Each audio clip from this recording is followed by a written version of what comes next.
오늘은 유방암 중에서 면역에 관해서 좀 할 거예요.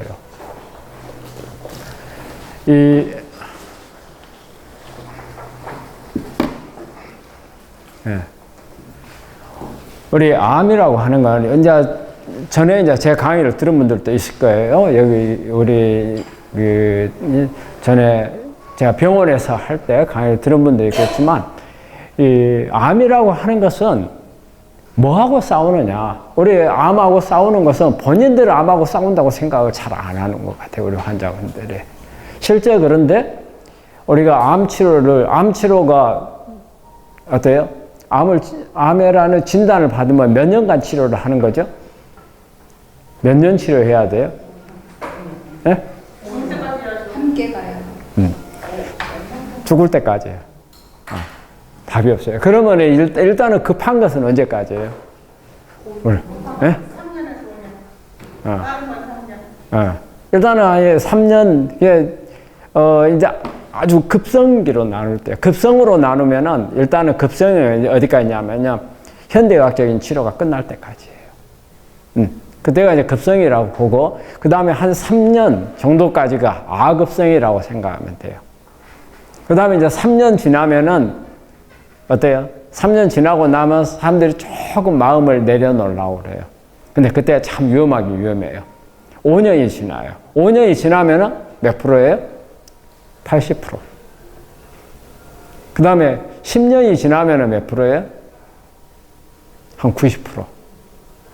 나머지 10%는 끝까지 가야 되는 거예요. 요즘에 2차암이 많이 생기거든요. 2차암이 보면은 지금 2차암이 오는 게 내가 알기에 한 20 몇 프로인가 오는 걸로 하고 있어요. 한 10명이 한 2명 정도는 2차암이 올 수 있다는 거예요. 제가 갈수록 그게 프로테이지가 늘어나요. 근데 가장 최근에 본 거는 저도 딱 한 케이스밖에 못 봤는데 암이 3개가 동시에 온 사람을 봤어요. 그게 뭐예요? 암이 3개가 동시에 온다는 것은 저는 전에는 본 적이 없어요. 근데 오더라 그 말이에요. 오더라.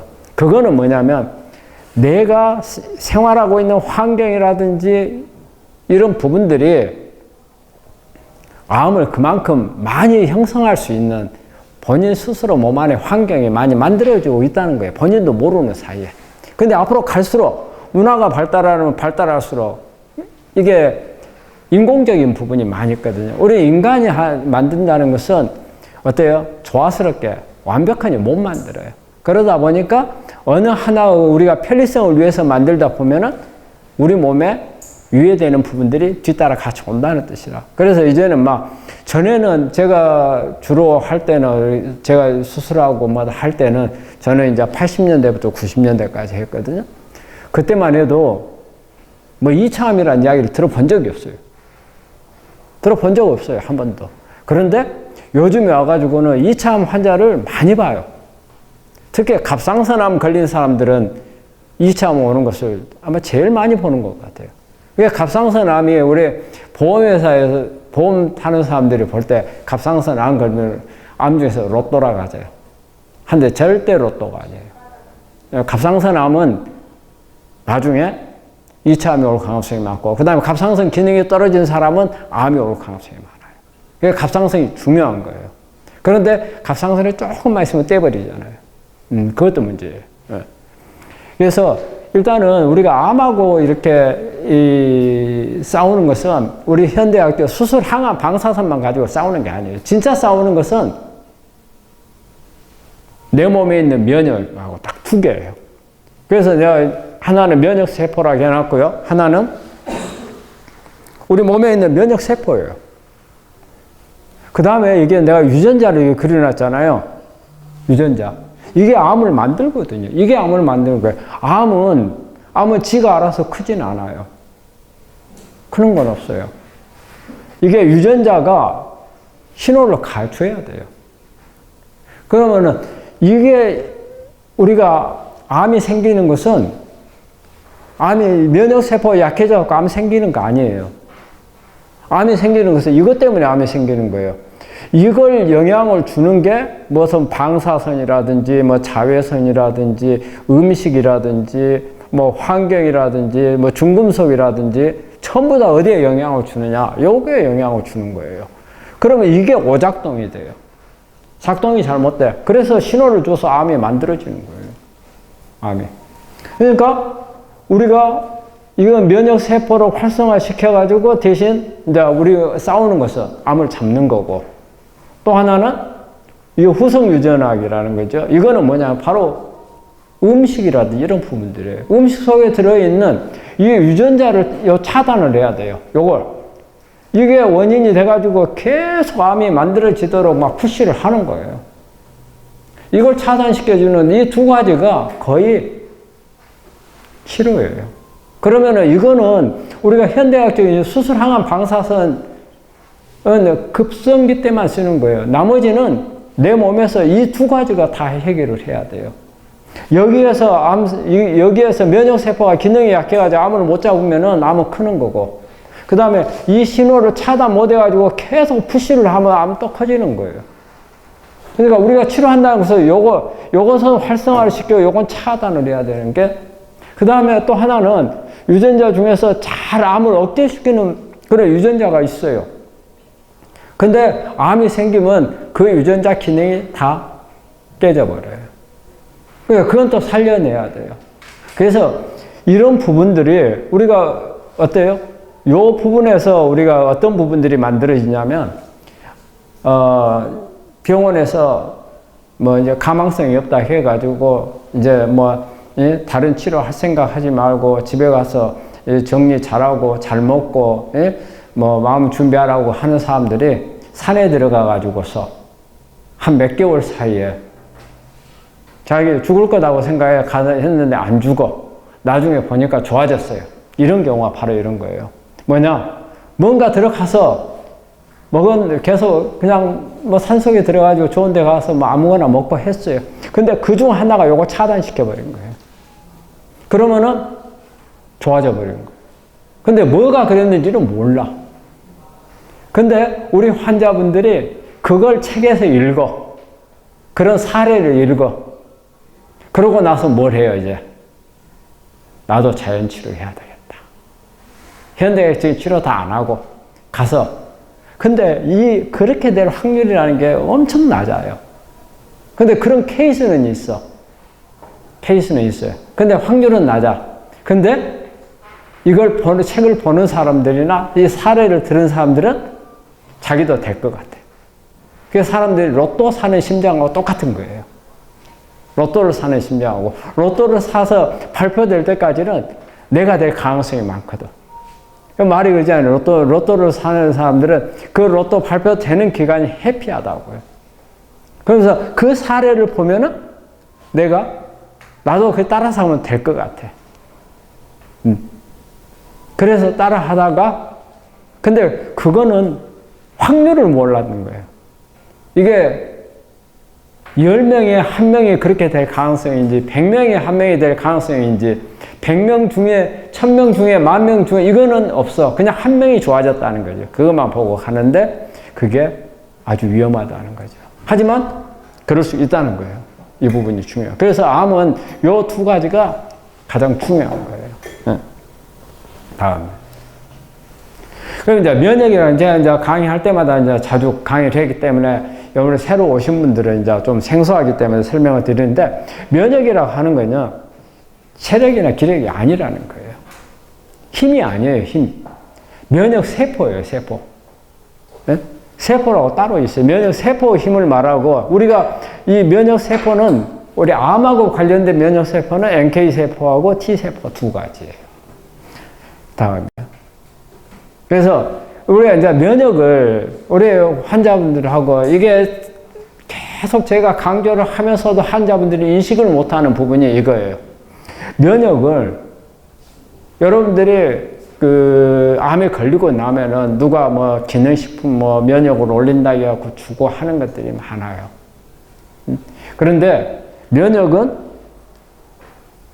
향상시킨다는 것은 면역을 올린다, 면역을 키운다, 강화한다. 뭐 조절한다. 여러 가지 의미가 있는데 여기서 어느 게 맞을 것 같아요? 어느 게, 이걸 여기에서 답을 하는 사람은 면역에 대해서 아는 사람이에요. 예? 예. 예. 또, 누가 방금 조절한다고 했어요? 손 들어보세요. 면역은 조절이에요. 면역은 높인다. 그러니까 면역을, 우리 환자분들이 면역을 가지고 치료를 한다고 하고, 막 기능식품에 누가 특히 버섯 종류 많이 주잖아요. 올리는 기능이에요, 올리는 거. 그런데 실제 면역은 올린다고 해서 되는 게 아니에요. 면역이 올라가가지고서 무조건 다 좋을 것 같으면은 암이 이렇게, 예? 힘들어 할 필요가 없어요. 근데 면역은 당연히 올리기도 올려야죠. 하지만 올리는 것만 가지고 해결이 안 되는 거고, 또 오히려 올렸을 때 마이너스가 되는 경우도 있어요. 올렸을 때. 오히려 어떤 경우냐면요, 면역을 올리잖아요? 그럼 올린 만큼 암세포 옆에 가가지고 암을 감싸줘 버려요. 오히려 다른 면역세포가 공격을 못하게 딱 쏴줘 버려요. 이런 경우도 있어요. 그렇기 때문에 우리가 면역을 가지고 치료를 해야 돼요. 하지만, 그래서 면역은 과학적으로 가야 돼요. 근데 우리가 자연치유 하는 분들이 치료하는 게 뭐예요? 자연치유 하는 분들이? 바로 아까 그 두 가지예요. 면역 올리는 방법, 면역을 어떻게 올릴 건가? 그 다음에 음식을 잘 먹어야 된다. 환경이 좋아야 된다. 이거 유전자 끄는 거예요. 그거거든요. 예. 근데 일단은 면역을 향상시킨다는 것은 면역을 조절한다는 의미예요. 면역을. 그래서 이제 조금 이따가 이제 그 부분에 대해서 나올 건데, 일단은 면역이라는 것은 일단은 하여간 우리가 기력이나 체력이 아니고 면역 세포라는 거예요. 그러니까는, 체력이 좋은 사람들, 그 사람들한테, 면역이 안 좋습니다. 무슨 소리예요? 내가 얼마나, 난 한번 감기 걸린 적도 없고, 내가, 예? 얼마나 내 기력이 좋은데, 이 착각하는 거예요. 예. 그래서 나는 면역은 좋다, 이렇게 자랑하고 다니는데, 아닌 거예요. 면역은 달라요. 특히 암에 대한 면역은 완전히 달라요. 다음에. 그래서 이제 면역하고 이 부분을 알아야 내가 면역 치료를 어떻게 할 것인가를 쉽게 이해를 해요. 이 면역이라고 하는 것은 지금 우리 환자분 있으면 우리가 암 치료하는 데 있어서 보자면은 한 나라하고 똑같아요, 나라. 한 국가예요, 국가. 네. 그 다음에 암은 뭐예요? 암하고 암을 가지고 있는 사람하고 사이에 싸움을 하잖아요. 그러면은 싸움을 하면은 이게 이제 뭐 가지고 싸우냐? 내가 암을 가지고 있는 사람은 무기가 면역이에요. 그 다음에 암하고 이렇게 서로 대치하는 것에 이 면역이 어디에서 가장 가냐면 장이에요, 장. 그러면 장이 우리나라로 따지면 북한하고 남한하고 전쟁을 한다고 해요. 그러면은 휴전선에 해당이 되는 거예요. 휴전선에. 그 다음에 우리가 NK세포는 나라로 따지면 경찰이에요, 경찰. 아무데나 돌아다니면서 검문해가지고 이상한 놈이 있으면 잡는 그런 역할을 하고, 요 T세포는 군인이에요. 이 T세포는 경찰하고 군인하고 차이점이 뭐냐면요, 경찰은 지가 스스로 돌아다니면서 찾는 거예요. 그래가지고 일단은 이 NK세포, 이거는 몸 안에 돌아다니면서 암세포가 이상한 놈이 있으면 다 잡는 거예요. 근데 T세포는 안 돌아다녀요. 딱 어느 곳에 정착이 돼 있어요. 우리 군인들이 막 돌아다니면서 뭐 일반인들 검문하고 잡고 하는 거 없잖아요. 그럼 군인들은 어디가 있어요? 군부대 내에만 있죠. 대신 적이 어디에 들어왔다 하면 집단으로 출동을 하는 거죠. 마찬가지예요. 우리 몸에서 T세포가 그래요. 대신 T세포는 연락이 있어야만이, 정보가 있어야만 출동을 해요. 정보가 없으면 출동을 안 해요. 그렇기 때문에 우리 암이 있는 분들은 이 T세포가 기능을 잘 못해요. 왜? 암이 있다는 정보를 잘 못 받으니까. 정보를 잘 못. 그래서 암이 크는 거예요. 그 다음에 이제 뭐냐면 우리 수지상 세포라는 게 있어요. 이게 이제 무슨요? 정보를 알려주는 거예요. 이게 이제 이 수지상 세포는 정보과 형사도 그 역할, 그 다음에 국정원이라든지 안기부라든지 여기에 해당이 돼요. 정보를 얻어가지고 이 T세포에다 알려줘야 돼요. 그러면 이 정보를 받는 순간 그 암은 끝나요. 끝나요. 면역세포라는 게 이 T세포가 암을 인식하면은 다 낫는 거예요. 근데 우리 암은 이 T세포가 암을 인식을 못해요. 잘 못해요. 그래서 나와 있는 치료들이 뭐예요? 면역항암제라든지, 그 다음에 뭐 카티라든지, 이런 부분들이 요즘에는 갈수록 이거에 대한 약들이 나와요. 이 T세포에 대한. 어떻게 해야든지 정보를 알려줘야 되는 거예요. 우리 몸에 있는 T세포가 정보를 알면은 암을 잡는 것은 정말 어렵지가 않아요. 아까도 그랬잖아요. 산속에 들어가가지고 한 사람들 중에서 요 T세포한테 먹었던 음식 중에 하나가 이 T세포가 인식하게 만들어버린 경우가 생겨요. 면역을. 그래서 면역이라는 것은 정말 오묘하고, 어떨 때는 무지하게 답답하고, 나 열심히 했는데, 내가 암세포를 못 찾는데, 근데 어느 순간 딱 하나의 단서만 딱 잡으면은 암세포 한 5cm짜리 암은 한 일주일이면 없어져 버릴 수도 있어요. 이 기능을 하는 게 T세포예요. T세포. 그래서 일단은 우리 몸 안에 있는 면역세포라면 NK세포하고 T세포, 이 두 가지예요. 두 가지. 네. 면역은요, 다음에. 그 다음에 이제 아까 이제 면역에 대한 부분이었고, 그 다음에 이제 유전자 있잖아요. 유전자라는 것은, 여기에 지금 BCSC라는 것은 유방암 세포예요. 유방암 세포인데, 전부 다 이게 윈트, 뭐, 해지오고, 노치, NF-카퍼비, HIF, 스테3, 이런 게 계속 신호를 주는 거예요. 신호를. 이 신호를 받아가지고 이 암세포는 크는 거예요. 크는 거예요. 그러면 이것을 차단하는 게 뭐냐면요. 바로 우리 음식 속에 있는 파이토케미칼들이 차단을 해요. 차단을. 그래서 음식이 중요한 거예요. 음식이. 중요하고, 그 다음에 우리가 약으로서는 뭐예요? 약으로도 나와요. 나와 있는 게, 그게 바로 표적치료제예요. 이게 표적치료제. 근데 표적치료제는 몇 가지가 없어요. 표적치료. 요즘에 이제 계속 이제 개발이 돼서 나오니까 갈수록 많아지겠지만, 그렇게 아직까지도 여기에 영향을 주는 유전자들에 비해서는 그렇게 많지 않다는 거예요. 근데 이런 게 바로 전부 다 이렇게 신호를 줘요. 보통 하나가 아니고 여러 개 합작해서 신호를 줘요. 신호를. 그러면 이거를 차단하는 게 바로 후성유전학이라는 치료예요. 유전자 치료를 하는 거예요. 근데 이거를 우리 음식 속에 이걸 차단하는 물질들이 많이 들어있어요. 근데 대부분 이런 음식 속에 들어있는 요 차단하는 것들이 어디에 들어있냐? 어디에 들어있어요? 육식에 들어있어요? 채식에 들어있어요? 육식에는 없어요. 육식에는 거의 90% 없어요. 전부 다 채식에 있어요. 채식에.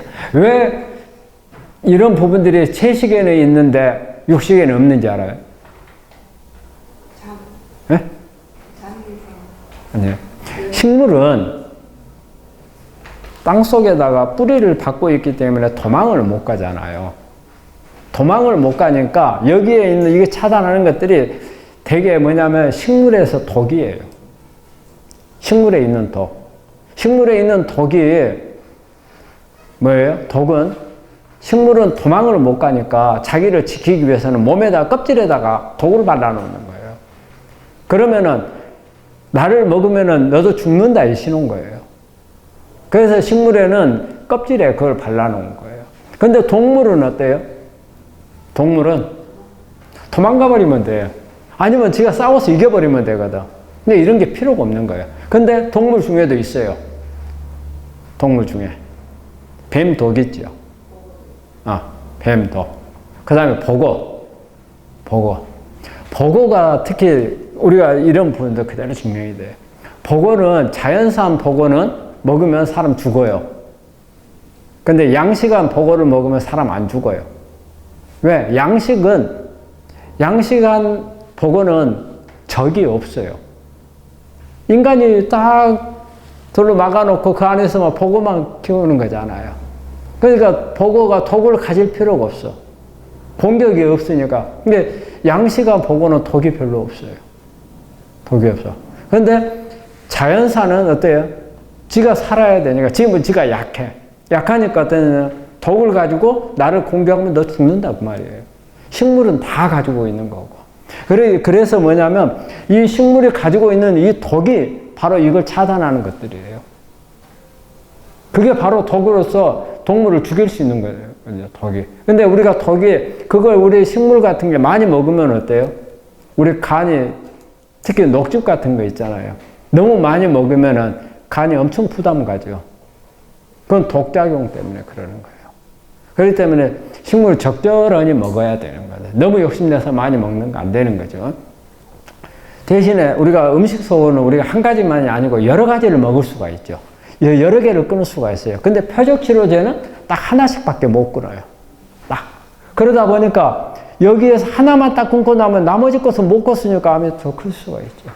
근데 이 중에서 되게 이제 어쩌냐면 영향을 주는 게 이 중에서 뭐 유방암이다 그러면은 이 중에서 하나가 가장 큰 역할을 해요. 큰 역할을 해. 대개 보면 유방암 같은 경우는 윈트 역할이 상당히 커요. 윈트. 그러면은 윈트하고 관련되어 있는 유전자들이 이거는 이제 큰 줄기예요. 근데 여러 가지 중간에 있어요. 이런 것들을 끄는 것을 하는 거예요. 치료를. 윈트를. 근데 이게 가장 큰 거다 해야 요걸 다 끄잖아요. 어느 정도 시간이 나면 요게 가장 큰형 역할을 하면 동생들 역할을 하는 놈들이 요게 이제 무용지물이 되면은 이 중에 다른 놈이 하나 또 큰형 역할을 해요. 그러면 그렇게 되면 그거 뭐예요, 이제? 네? 재발전이가 되는 거예요. 다시 크는 거예요. 그러니까 표적치료제가 100% 치료가 안 되는 이유가 그거예요. 이걸 하나 차단해버렸어요. 이게 90% 영향을 주고 이게 다 합쳐서 10% 영향을 준다. 요거 차단했어. 차단하니까 90% 영향을 줬으니까 확 줄어들 거 아니에요. 근데 시간이 지나면 요놈이 한 50%, 한 30% 요거 했던 것을 다시 맡아서 일을 또 해요. 그러면 또 크는 거예요. 그렇기 때문에 이런 부분들을 동시에 꺼줘야 돼요. 근데 표적치료제만 가지고 안 돼요. 이거 하나씩밖에 안 끄니까. 그러면 이걸 갖다 끌 때 요놈들도 같이 꺼주면 좋겠죠. 근데 표적치료제를 가지고 쓰면 사람이 먼저 죽어버려요. 못 견디고. 그럼 이때 쓰는 게 뭐예요? 그래서 이때 채식을 주로 하면은 채식 속에 특히 이런 각각에 끄는 것을 어떤 것들이 잘 끄더라 하는 것을 찾아가지고 그런 부분들을 먹어주면 표적으로 해서 이것을 여기서 때려줄 때 요걸 그 역할을 하지 못하도록 막아주는 거예요. 그래서 이런 부분들이 같이 돼야 돼. 그래서 우리가 암 환자분들한테 어때? 음식을 먹을 때 채식을 많이 해야 된다 하는 이유가 바로 그런 데 있는 거예요. 그런데 우리 환자분들이 잘못 생각하고 뭐예요? 고기를 안 먹으면 기력이 떨어지고 기력이 없으면 면역이 떨어지고 항암을 못 견디고 이렇게 생각을 하잖아요. 근데 그렇지 않은 거예요. 네, 다음에. 이걸 제가 이제 한번 생각하세요. 우리 암에 대한 공격이에요. 네? 암에 대해서 이걸 잘 보세요. 암에 대해서 공격을 해요. 우리가 건강한 상태 같으면 우리 암세포에서 몸 안에서 우리 암세포는 매일 만들어져요. 우리 몸에서. 하루에 한 3,000개씩 만들어져요. 하루에. 매일. 근데 이것을 매일 3,000개 만들어지는데 3,000개를 매일 죽여요. 그래서 암이 생기질 않는 거예요. 그럼 어떤 것들이 공격을 하느냐? 바로 면역이 제일 큰 형이에요. 면역이. 그리고 음식 속에는 아까 말한 그런 파이토케미칼들. 그 다음에 머릿속에는 우리가 스트레스예요. 스트레스는 이게 어때요? 이 스트레스가 없는 상태는 부교감 신경이 항진이 돼서 간접적으로 면역을 자극하고 암을 억제를 해요. 그런데 내가 긴장 상태에 빠진다? 그러면 교감 신경이 항진돼가지고 이게 면역을 떨쳐버려요. 그러니까 우리가 암이 생기고 안 생기고도 어떻게 보면은 내 자신에 달려 있는 거예요. 이게 엄청 커요. 이게 머리라고 내가 써놓은 것은 한마디로 스트레스를 말하는 거예요. 스트레스. 이 스트레스가, 그리고 우리 암 환자분들 우리가 상담을 할 때 항상 체크하는 게 암 발견되기 6개월에서 18개월 사이의 스트레스예요. 있는가 없는가, 받았는가 안 받았는가, 돈을 잃어버렸다든지, 누가 가족 중에 누가 죽었다든지, 예? 이런 부분들이 그 사이에 있는 경우가 가장 많더라는 거예요. 스트레스가. 그게 암이, 이것 자체가 암을 만드는 건 아니에요. 이미 존재해 있는 암인데 이 암은 발견 안 될 수도 있어요. 암이라는 것은 한 번 생기면 끝까지 가는 거 아니에요. 중간에 면역세포한테 들키면 죽어요.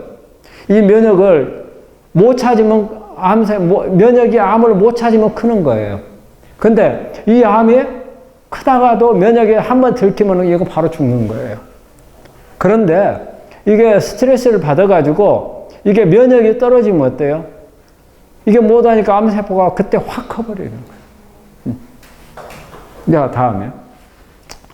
자, 이제 우리 이제 내가 지금 면역이 변하는 걸 보려고 하는 거예요. 암이 이제 발견했을 때 면역이 어떻게 되어 있느냐. 암을 이제 막 발견했어요. 아까는 건강한 상태에서는 면역이 좋아요. 그러니까 암이 발견이 안 된 거예요. 공격을 계속 하고 있기 때문에. 근데 암이 발견했다는 것은 이제 면역이 암을 못 잡았다는 뜻이에요. 그러니까 암이 커진 거예요. 그런데 면역은 엄청 약해요. 이때 이 면역이 떨어지게 된 원인들이 환경이라든지 아니면은 이게 스트레스라든지 이런 부분들이 영향을 줘서 면역을 떨치고 또 그 자체로 어때요? 유전적인 부분들을 조작을 해서 암이 만들어지도록 하는 이런 부분 때문에 이때 면역이 가장 떨어져 있는 거죠. 이때 암이 일단 발견되면은 내 건 면역이 암세포를 잘 공격을 못 한다는 뜻이에요. 일단은. 다음. 그 다음에 이제 우리 항암을 하게 되면 어때요? 면역은 이제 완전 바닥으로 가버려요. 이때 그렇지 않아도 암이 발견돼가지고 면역이 줄어들었는데 이때는 어때요? 수술하면은 한 2달간 면역이 떨어져요. 면역이.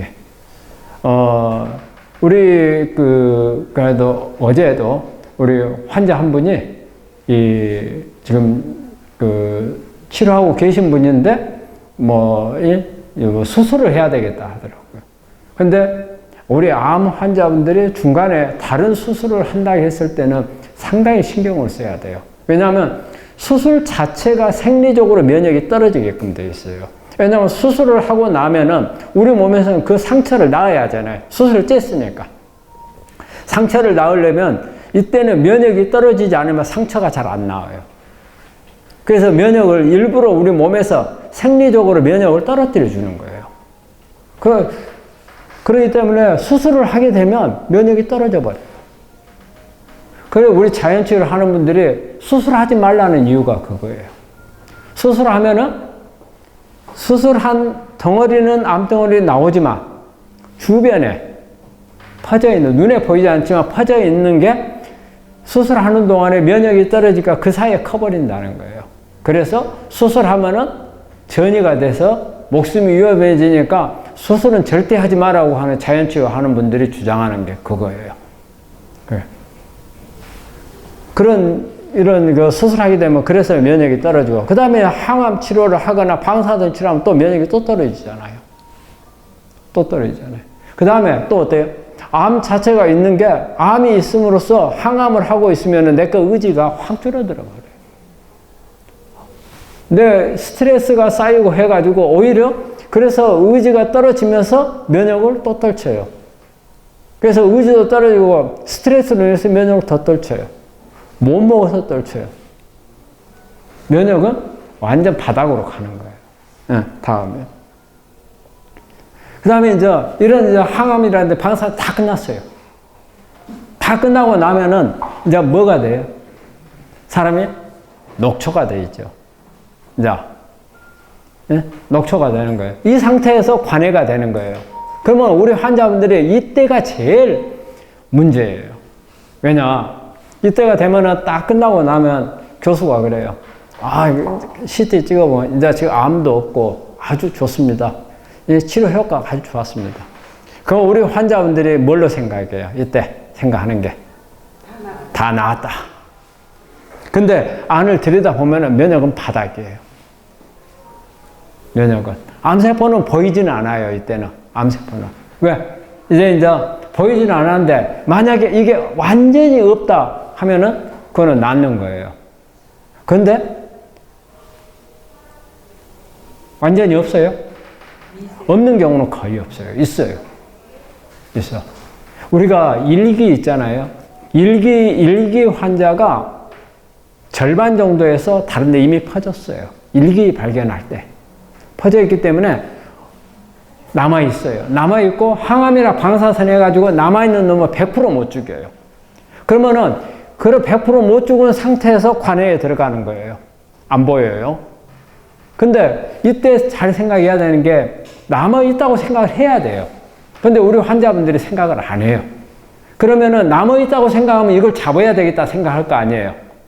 이때 뭘 해야 돼요? 이제 항암도 없어. 방사선도 없어. 수술도 없어. 그러면 내가 이제 그때부터는 이제 뭐예요? 내 거 면역을 살려내야 돼요. 이걸 키워야 한다고 말이에요. 이걸 키워야 암을 공격을 할 건데 이걸 어느 구석지에 조금 숨어 있어요. 숨어 있어. 안 보여.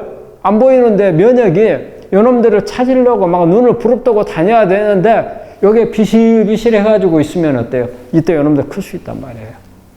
근데 이때 뭐냐면 환자한테 관리 잘 하세요 하고 해줘야 되는데 대학 교수들이 그걸 오히려 하지 않도록 만들어버리는 꼴이 돼요. 그렇다 해서 교수가 하지 말라는 뜻은 아니었어요. 교수가 하는 이야기는 우리 환자분들이 착각을 한 거예요. 지금 좋습니다 하면은 나았습니다로 들어버리는 게 문제예요. 그 좋습니다 그 말은 교수도 말 안 보입니다 그 말이었던 거예요. 근데 나았다고 생각을 하고 그럼 내가 어떻게 할까요? 물어보면은 집에 가서 잘 먹고 잘 쉬면 됩니다 이래버리거든요. 그래서 집에 가서 잘 먹고 잘 쉬다 보니까 암도 잘 먹고 잘 커버리는 거죠. 다음에. 그래가지고 이제 나중에 재발전이 상태가 되면 어떻게 돼요? 면역은 바닥, 암은 그대로 커지는데 이때는 재발전이가 되면 모든 게 다 떨어져요. 이게 그래서 우리 면역을 어떻게 해서든지 살려내는 게 중요한데 면역은 무조건 아까도 이야기했죠. 키우기만 해갖고 되는 건 아니라고요. 그래서 다음. 자, 이제 여기까지가 이제 면역에 대한 부분을 설명을 한 거고 일반적인 암에 대한 이제 유방암을 가지고 설명을 할게요. 오늘 큰 주제는 유방암이니까 유방암에 한번 우리가 그 어떤 통계 자료를 좀 한번 볼게요. 유방암의 사망률이 10만 명당 사망 환자 수가 1990년대에 비해서 지금 어때요? 2018년도에 계속 올라가요. 이거는 몇 가지로 해석할 수가 있어요. 이게 사망률이 높아져서 그런 건 아니에요. 암 환자가 많이 발생을 했기 때문에 그러는 거예요. 많이 발생을 하고 또 어때요? 진단이 발달을 하다 보니까 빨리 발견하게 돼서 대신 이게 올라가는 거예요. 올라가는데 어쨌든 암에 대한 이 사망 환자는 계속 늘어나고 있다는 거고 그 다음에 이게 이제 중요해요. 기수별로. 우리가 1기 같으면 98%예요. 2기면은 이거는 뭐예요? 생존율이에요. 생존율. 보통 5년 생존율을 보는 거거든요. 5년간 살 수 있는 확률이 1기인 경우는 98%, 2기는 91%, 3기는 68%, 4기는 30%예요. 30%. 그런데 문제는 뭐냐면요. 모든 유방암에서 모든 종류의 암이 유방암 중에서 다 똑같은 건 아니에요. 아니고 여기서도 보면 2%는 어때요? 2% 1기지만 2%에 나빠질 가능성이 있다는 거고 그 다음에 2기는 9% 정도의 가능성이 있고 일단 3기 들어가면 32% 4기 들어가면 30%죠. 그런데 우리가 유방암을 가지고 있는 분들이 특히 1기, 2기인 분들이 오히려 상당히 더 조심을 해야 될 부분이에요. 왜냐하면 1기, 2기인 분들이 가장 방심한 사람들이 이 사람들이거든요. 왜? 좋아질 확률이 높다는 거예요. 확률이 높아요. 그러면 대부분 사람들은 다 나는 이 안에 들어간다고 생각해요. 나 이 일에 들어간다고 생각하는 사람들은요, 되게 어떤 사람들이 그런지 알아요? 되게 요 나머지 부분에 들어간다고 생각하는 사람들이 소심한 사람들이에요. 되게 보면 아주 소심한 사람들. 이런 사람들. 그 다음에 세상을 살면서 엄청 힘들게만 사는 사람들. 그러면은 이거 나는 원래 운이 없어. 나는 운이 없으니까 이때도 나는 이 안 좋은 상태에 난 들어갈 거야. 이런 사람들. 이런 사람들이 그런데 그렇지 않은 사람들은 다 자기가 여기에 들어간다고 생각을 해요. 좋아질 때. 근데 항상 암이라는 것은 100%가 없다는 거예요. 여기서 위험도가 2%, 여기는 9%가 있어요. 그래서 이런 분들이 너무 예민하게 아주 소심한 사람들이 진짜 검사하면 숫자 하나까지 따지는 이런 사람, 이런 식으로 관리보다는 항상 과학적으로 검사를 하면서 자기 관리를 해 나가기만 하면은 된다는 거예요. 근데 그걸 안 해요. 그 다음에 검사를 하질 않기 때문에 내가 면역의 상태가 어떻게 돼 있는 것 자체도 모르는 사람들이, 이런 사람들이 많아요. 이런 사람들이. 근데 이제 문제는 여기서부터예요. 3기, 4기. 3기, 4기인 사람들은요, 대부분 다 어떤 상태예요? 면역이 바닥인 사람들이에요. 이 사람들은 다 면역이 완전 뚝 떨어져 있어요. 그런데 우리가 이제 뒤에 나오겠지만 이 확률이 68%. 근데 일반 암에 비해서 68%는 이것도 높은 거예요. 우리 암의 평균이 73%예요. 우리 한국 사람들 5년 생존율이, 암에 대한 생존율이 73%예요. 옛날에 1980년대 때 이때 몇 프로였냐면 40%였어요. 평균이 한 40% 정도 됐어요. 그러니까 10명에 5년간 살 수 있는 게 4명밖에 안 됐어요. 지금은 73%예요. 73%. 그러니까는 우리가 좋아질 가능성이, 그러니까 지금은 이제 만성 질환으로 보는 거예요. 불치병으로 안 보고. 한데 이 3기, 요 4기가 상당히 이제 문제가 되는데, 이 사람들은 면역이 뚝 떨어져 있는 사람들이에요. 근데 유방암에서 가장 신경이 쓰이는 암이 뭐예요? 3중 음성이죠. 3중 음성은 1기라 하더라도 여기서 출발한다고 생각해야 돼요. 유방암의, 일반적인 유방암의 3기에서 3기하고 같다고 생각을 해야 돼요. 왜냐하면 3중 음성 유방암이 40%예요. 5년 생존율이. 평균. 그러니까 여기서 출발한다고 봐야 돼요. 3기에서. 그래서 3중 음성 유방암은 더 신경을 좀 써야 된다는 거예요. 되게 여기서 예후가 우리 73% 정도 된다는 것은 뭐냐면요. 조기 발견 때문에 그래요. 조기 발견 때문에. 빨리 발견하니까. 그래서 1기가 많죠. 1기가. 요즘에 종합검진을 많이 하니까. 그것 때문에 높은 거지 기수가 높아지면 안 그래요. 달라져요. 그래서 유방암에 대해서 이게 무조건 좋다고 생각을 하는 것도 아니고 무조건 나쁘다고 생각하는 것도 아니에요. 단지 냉정하니 자기 관리를 과학적으로 해나가면 돼요. 그래서 암은 아까 서두에도 이야기했지만 과학적으로 가야 돼요. 다음에. 그리고 이제 유방암의 타입별로 보면은 이게 호르몬, 우리 일반적으로요, 호르몬 양성인 암이 예후는 제일 좋은 걸로 돼 있어요.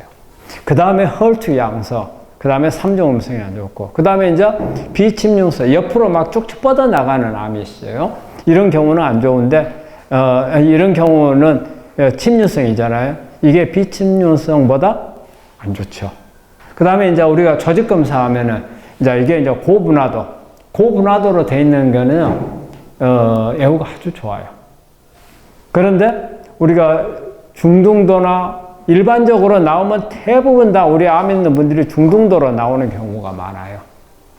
근데 이제 우리가 이제 전이가 된 사람들 보면 이제 저분화나 미분화거든요. 삼중음성은 이 저분화에서부터 시작을 해요. 대부분 삼중음성 환자들 보면은 이게 poorly differentiated라고 써져 있어요.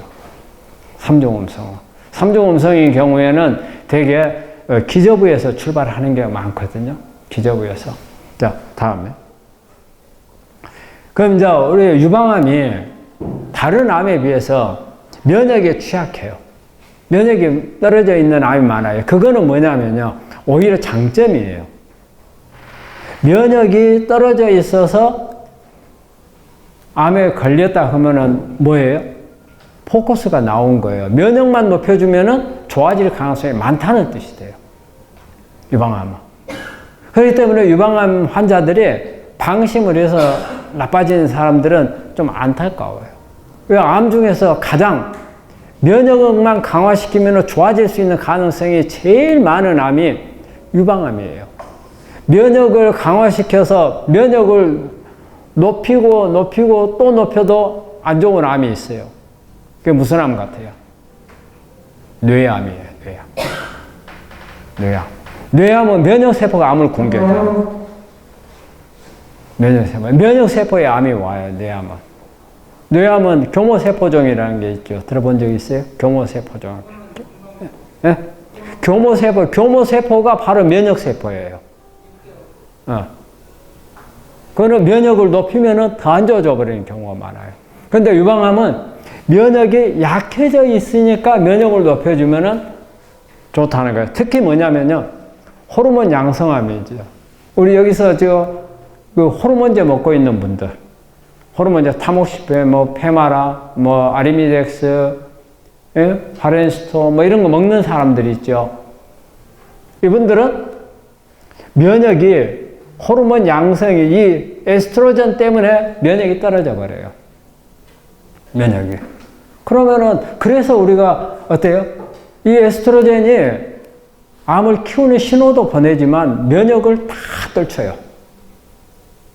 그래서 우리가 유방암은 호르몬 양성인 사람은 호르몬을 먹고 큰다 하잖아요.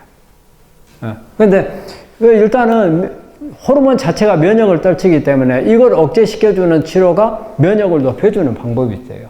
그 다음에 삼중음성 유방암도 마찬가지예요. 삼중음성 유방암 내가 전 시간에 삼중음성에 대해서 했는데 이때 이렇게 타입이 여러 가지가 있다는 걸 제가 설명을 들었어요.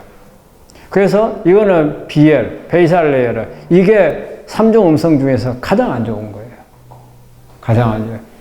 그 기저부암이라고 되어 있어요. 기저부암. 그 세포에서 하는 게 아니고 세포 바로 밑에서 시작을 해요.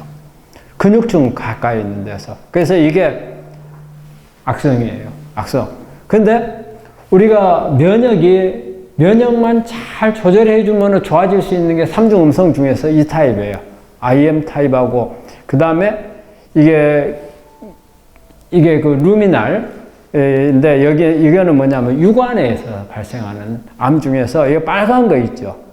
빨간 걸로 돼 있는 부분은 면역이 떨어져 있어서 면역이 억제돼 있어요. 억제돼 있어서 암이 빨리 크는 암이에요. 그러면은 면역을 갖다가 억제를 풀어주면 돼요. 그래서 이 암은 여기에 있는 암이 바로 뭐냐면 면역 항암제 잘 듣는 암이에요. 면역 항암제. 그래서 이런 경우에 면역 항암제를 써주면서 면역을 높여주면은 좋아질 가능성이 확 올라가 버려요. 예.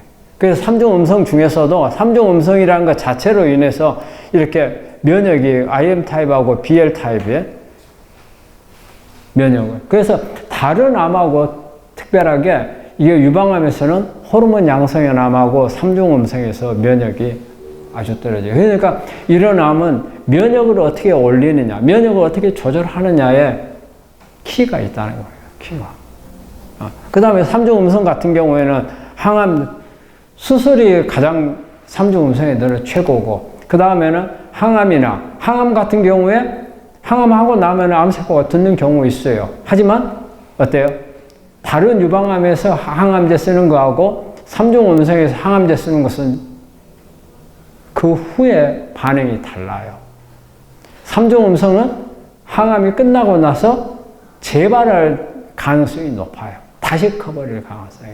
왜냐하면 줄기세포가 남아있고 그 쉬는 놈들이 있어가지고 이게 다음에 빨리 크거든요. 그래서 항암제의 가장 재발을 잘하는 암이 3중 음성이란 말이에요. 3중 음성. 그래서 이 항암제에 다 이렇게 죽지를 않는 경우가 이게 특히 3중 음성인 경우에. 그래서 이런 요 타입 같은 경우는 오히려 저는 치료에 대한 가능성이 높다고 봐요.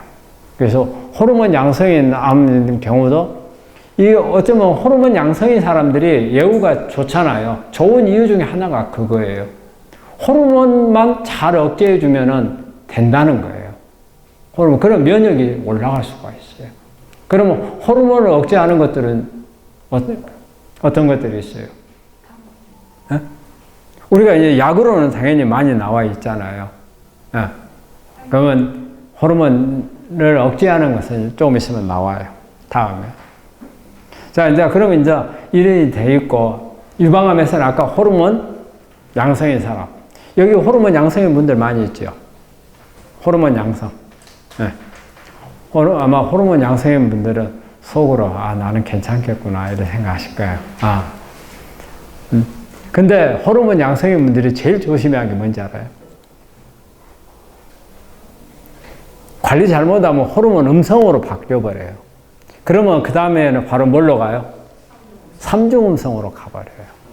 네, 그런 경우가 있기 때문에 조심해야 돼요. 함정이 있어요, 함정이. 네. 자, 그러면 이제 면역으로 이제 올려야 되겠다, 이거예요. 면역, 아까도 이야기했죠. 면역을 올린다는 것만 아니고 면역을 조절하는 거라는 거예요. 다음에. 제일 먼저 저는 우리 환자분들한테 면역 검사를 하라고 그래요. 검사를 해서 내 거 면역, 이게 과학이에요, 과학. 면역 검사를 하지 않는 분들은 면역에 대해서 말할 그게 자격이 없어요. 암을 치료를 하면서 면역 검사를 하지 않는다는 것은, 그거는 이해할 수 없는 것 중에 하나예요. 우리가 감기만 걸려도 병원에 가면은 피검사 해주죠. 네, 해주죠. 그런데 하물며 암이 걸렸는데, 암은 면역하고 싸움이라고 생각을 하는데 면역 검사를 안 한다. 그리고 또 우리 환자분들 이런 분들이 있어요. 나 대학에서 면역 검사 다 했는데 괜찮더라. 이렇게 말하죠. 그러면 대학에서 면역 검사 했다는 게 뭐 말이에요? 허중구 봤다는 거예요, 허중구. 허중구는 암에 대한 면역이 아니라는 거예요. 세균에 대한 거예요, 세균에. 우리 대학에서 허중구는 항암하는 사람들만 허중구를 보잖아요. 항암제에서 허중구가 죽어버리면 세균에 감염돼가지고 폐렴 걸려가지고 사망해버릴 수가 있으니까 그게 위험하니까 그래서 허중구 하는 건데 우리 환자분들은 면역은 허중구로 생각해요. 근데 허중구는 면역은 맞아요. 그거는 세균에 대한 면역이에요. 암에 대한 면역하고는 전혀 달라요. 자, 그럼 이런 부분들을 검사를 해야 돼요. NK세포. 그 다음에 이거 NK세포 힘을 보는 거예요. 그 다음에 NK세포 병력 숫자. 그 다음에 이거는 전투병이 얼마나 되는가 보는 거고. 그 다음에 이거는요, 이게 중요해요. 이게 이 수치가 2 이상이 되면은 면역을 아무리 높여놔도 면역세포가 암세포 옆에 가면은 깨갱하고 꼬리 내려버려요. 공격 안 하고. 근데 이게 높게 만드는 환경이 바로 산성화예요. 산성화. 그래서 산성화를 줄여야 되는 거고. 그래서 여기서 또 하나가 당근 많이 먹으면 안 되는 이유가 그거예요. 포도당에 많이 먹으면 젖살을 많이 만들어가지고 이게 올라가 버려요. 이게 올라가면은 아무리 100만 대군을 갖다 놔도 암세포 한 마리를 못 잡아요. 면역세포 100만 개가 암세포 하나를 못 잡아요. 그리고 오히려 암세포 옆에 가가지고 나는 네 수호신이다 해갖고 암세포 옆에서 감싸주고 못 죽게 더 만들어줘요. 이게 중요해요. 그리고 산성화가 그렇게 해요. 그 다음에 이제 내가 램 테스트를 넣어놓은 것은 우리 환자분들이 면역에 대해서 치료를 하면은 내가 먹고 있는 음식이 면역을 항상 높일 수 있고 면역을 조절할 수 있는 그런 약이 돼야 돼요. 우리가 밥을 먹으면은 밥이 밥으로만 끝나면은 그냥 밥이 밥이에요. 하지만 이게 만약에 내가 먹고 있는 음식이 내가 면역을 올릴 수 있다면 밥이 되고 약이 되는 거예요. 그렇게 만들어야 돼. 그걸 하기 위한 검사가 이게 검사예요. 이거 어떤 음식이 내가 면역을 올려주는가 이런 부분들을 검사할 수 있는 거예요. 그 다음에 우리가 산송도 체크하는 것은 가볍게 할 수 있어요. 리트머스 시험지 가지고 그냥 체크하면 돼. 우리 입원해 있는 환자들은 하는데 이런 부분들이 필요한 거예요. 그래서 이런 부분들이 일단은 우리 암 환자분들은 면역 치료를 한다고 하면은 검사부터 하라는 거예요. 이게 과학이에요, 과학. 무턱대고 누가 옆집에 있는 누가 잘 아는 사람이 나한테 너 이거 먹으면 면역 올라가고 좋다더라. 이거 하나를 먹는 게 중요한 게 아니고 내가 검사를 해가지고 그게 먹어도 되는지 안 먹어도 되는지를 파악을 하는 게 더 중요한 거예요. 우리 이 면역이라는 것은 우리가 수술 항암 방사선을 제어하고는 내 암을 잡아주는 어때요? 마지막 보루예요. 그런데 내가 그러면은 면역이 아까도 말했죠. 높이는 것만이 좋은 게 아니라는 거예요. 조절이라고 했잖아요. 그러면 내 면역 상태가 어떻게 돼 있는가를 알아야 조절을 할 거 아니에요. 그 어느 곳에다 포커스를 맞춰야 될 건지도 알 수가 있잖아요. 다음에. 그 다음에 이 아까 에스트로겐 호르몬이요. 호르몬이 면역을 억제한다고 되어 있잖아요. 이게 왜 그러느냐. 오히려 뭐냐면요. 이 에스트로겐이 항체를 만드는 이런 효과를 내는데 우리가 항체 만드는 예방주사 맞는 거 있잖아요. 백신 있잖아요. 백신은 우리가 면역을 올린다고 생각하잖아요. 암에서 볼 때는 면역을 떨어뜨리는 거예요. 백신은. 항체를 만드는 것은 면역이 떨어지는 거예요. 면역이. 우리 몸 안에서는. 그렇기 때문에 면역 억제로 들어가고 그 다음에 암세포 성장과 증식을 촉진하고 자살을 억제하고 여기 나와요. T림프 기능을 억제해버리는 거예요. 이게 T림프는 아까 내가 말했어요. 우리 면역세포 중에서 군인에 해당된다고. 군인에. 그러니까 이 군인들이 출동하는 것을 막아버려요. 에스트로겐이. 그 다음에 면역 아까 회피현상 이 앞에 치 한번 줘봐요. 요걸 촉진하는 거예요. 이게 면역세 암세포가 암세포 공격하러 보냈더만은 암세포 도와주는 게 바로 이게 다음이에요. 이게 면역 회피예요. 이 현상을 에스트로겐 여성 호르몬이 일으켜요. 다음이에요. 그래서 이걸 치료한 에스트로겐은 호르몬 노출을 이제 여러분들이 이제 직접 해야 될 부분들. 이제 해야 될 부분들이에요. 제일 중요한 건 음식이에요. 음식. 그러니까 우리가 유기농을 먹으라 하는 이유가 농약이나 제초제 이런 부분들 속에 뭐 있어요? 환경 호르몬 들어있죠. 전부 우리 환경 호르몬이라고 하는 건요, 여성 호르몬인 거예요. 여성 호르몬. 그게 여성 호르몬이라는 게 뭐냐면, 여성 호르몬 분자 구조하고 환경 호르몬이 분자 구조가 비슷해요. 그래서 여성 호르몬이 암세포를 성장을 하도록 수용체라는 게 있는데 거기에 작용을 하는데 똑같이 작용을 해버리는 거예요. 농약이나 제초제에 있는 성분들이 전부 다 여성 호르몬 계통이에요. 그래서 농약을 많이 쓰는 지역에 보면 물고기들이 수컷이 암컷으로 바뀌잖아요. 그리고 돌연변이가 많이 일어나잖아요. 이게 전부 다 여성 호르몬을 띄고 있기 때문에 그러는 거예요. 그 다음에 우리 인공 수정시키잖아요. 우리 요즘에 비닐하우스 같은 거 많이 하잖아요. 그러면은 벌이라든지 나비가 수정을 시켜야 되는데 없잖아요. 그러니까 인공 수정을 시키는 것들 있잖아요. 그런 부분들이 다 환경 호르몬에 들어가는 거예요. 그리고 호르몬 나오게 비닐이 씌우잖아요. 네. 계속 밀폐돼 녹아나서 네. 그걸 빨아먹고 곡식이 자라는 거예요. 비닐 덮어놓잖아요. 이게 비닐 자체도 환경 호르몬이에요. 비닐하우스에 비닐도 환경 호르몬이에요. 환경 호르몬. 그 다음에 이제 우리가 이제 여기에 육식을 넣었는데 육식 속에는 뭐가 들어있어요? 호르몬이 들어있죠. 성장 호르몬, 그 다음에 여성 호르몬, 인슐린, 이런 것은 전부 다 암을 키우는 역할을 하거든요. 그래서 육식 속에도 여성 호르몬이 많이 들어있어요. 그래서 우리가 그러기 때문에 이제 유기농을 먹어라 하는데 사실은 제대로 된 유기농이 우리나라에 없죠. 유기농이 별로 없어요. 그러면은 내가 유기농을 먹으려면은 어떻게 해야 돼요? 오케이. 농사 직접 짓든가 아니면은 시골에 있는 친척한테 부탁해가지고 따로 재배해달라고. 친척도 못 믿어요?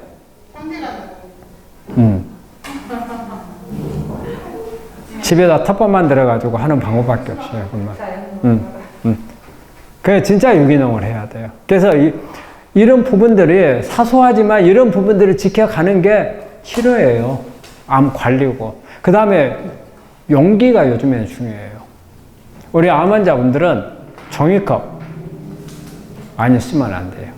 종이컵에 발라져 있는 게 바로 환경 호르몬이에요. 네. 이런 것도 마찬가지예요. 왜냐하면 이거 발라놓은 이유가 뭐예요? 물 적실까 봐서 발라놓은 거잖아요. 그런데 그게 아니고 그 다음에 플라스틱 중에서도 딱딱한 플라스틱 있죠. 그건 오히려 나아요. 부드러운 플라스틱 있죠.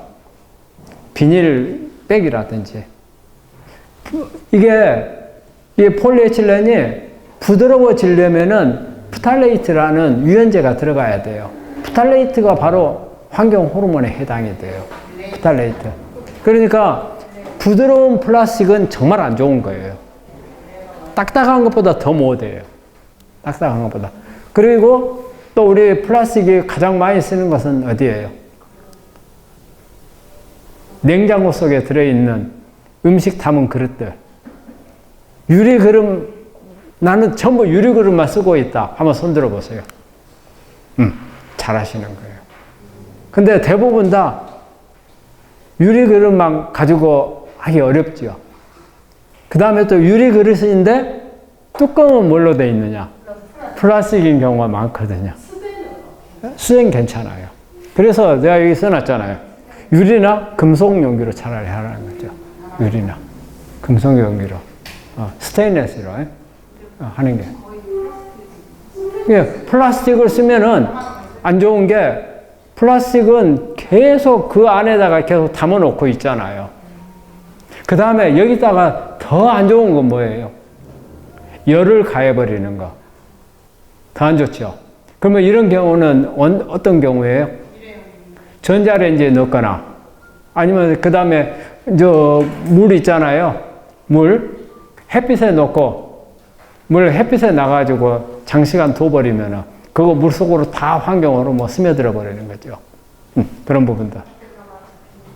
그 다음에 내가 우리 유방암 환자들한테 절대 하면 안 된다고 말하는 게 내 골프예요. 운동. 그래서. 여기 골프 치는 분. 지금 안 해요, 이제. 유방암 환자들 절대, 다른 암도 마찬가지지만 골프 치면 안 돼요. 왜 안 되느냐? 골프장에 잔디를 가꾸기 위해서는 농약을 엄청 많이 써요. 근데 그 위에 그냥 걸어만 가는 거예요. 걸어만 가는 것도 이 농약이 나한테 올라올 수 있어요. 그런데 어때요? 스틱을 때리잖아요. 땅을 치잖아요. 그거 뭐 공중에 띄워가지고 다 마시는 건데. 그래서 이거 골프 안 좋아요. 그래서 운동은 유산소 운동을, 이게 호르몬을 줄이는 방법이에요. 그 다음에 체중을 줄이는 것 엄청 중요해요. 체중 관리 하시는 분. 왜냐면, 우리가 유방암은 호르몬 양성인 유방암에다가 이렇게 타모시펜이라든지 호르몬 억제제를 쓰잖아요. 억제제를 쓰는데, 그러면은 이게 난소 기능을 이제 떨어지는 거거든요. 근데 우리가 특히 타모시펜 같은 경우에 5년 쓰고 나면 어때요? 또 아르미덱스를 해서 바꿔가지고 아로마타제 이니비터 해서 5년간 또 쓰거든요. 근데 살이 찌면 어때요? 살찐 데서 만들어요, 호르몬을. 뱃살에서 만들어. 뱃살에서 만드니까 어때요? 체중이 늘면은 그만큼 호르몬을 또 더 많이 만드는 거예요. 그렇기 때문에 체중을 일단은, 그러니까 우리 아마 환자분들이 타모시펜이나 호르몬 양성인분들 주치 항상 주의 주는 게 살찌지 마라, 살찌지 마라 하잖아요. 이것 때문에 그러는 거예요. 체중. 그 호르몬 만드는 이것 때문에. 그래서 살이 찌면은 안 된다는 거예요. 그래서 체중을 항상 우리 유방암 환자들은 체중 조절을 잘 하셔야 돼요. 그러니까 그게 별거냐, 이제 이런 부분들이 다 모아가지고 치료한 거예요. 다. 그 다음에 우리가 이제 식물성 식이 이게 논란이 많죠. 유방암 환자는 홍삼 먹지 마라, 뭐 승마 먹지 마라, 뭐 석류 먹지 마라, 아마씨 먹지 마라. 많이 하잖아요. 오히려 대학에서는. 근데 우리가 그렇지는 않다는 거예요. 이게 뭐냐, 플라보노이드도 일종의 여성 호르몬이에요. 여성 호르몬. 플라보노이드가. 아까 그 환경 호르몬도 여성 호르몬이 있잖아요. 성질이 달라요. 환경 호르몬이나 이거는 전부 다 에스트로겐 2번 쪽에 가까워요. 근데 식물성 호르몬은 1, 3번이에요. 여성 호르몬이 세 종류가 있어요. 1, 2, 3이 있어요. 1번하고 3번은 오히려 2번이 암을 일으켜요. 2번.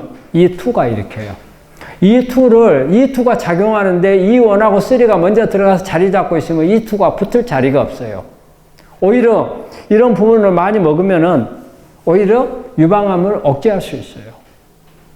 그런데 단지 유사 여성 호르몬이라는 것만 가지고 대학에서 못 먹게 하는 거죠. 못 먹게. 그런데 실제는 그렇지 않다는 거예요. 다음.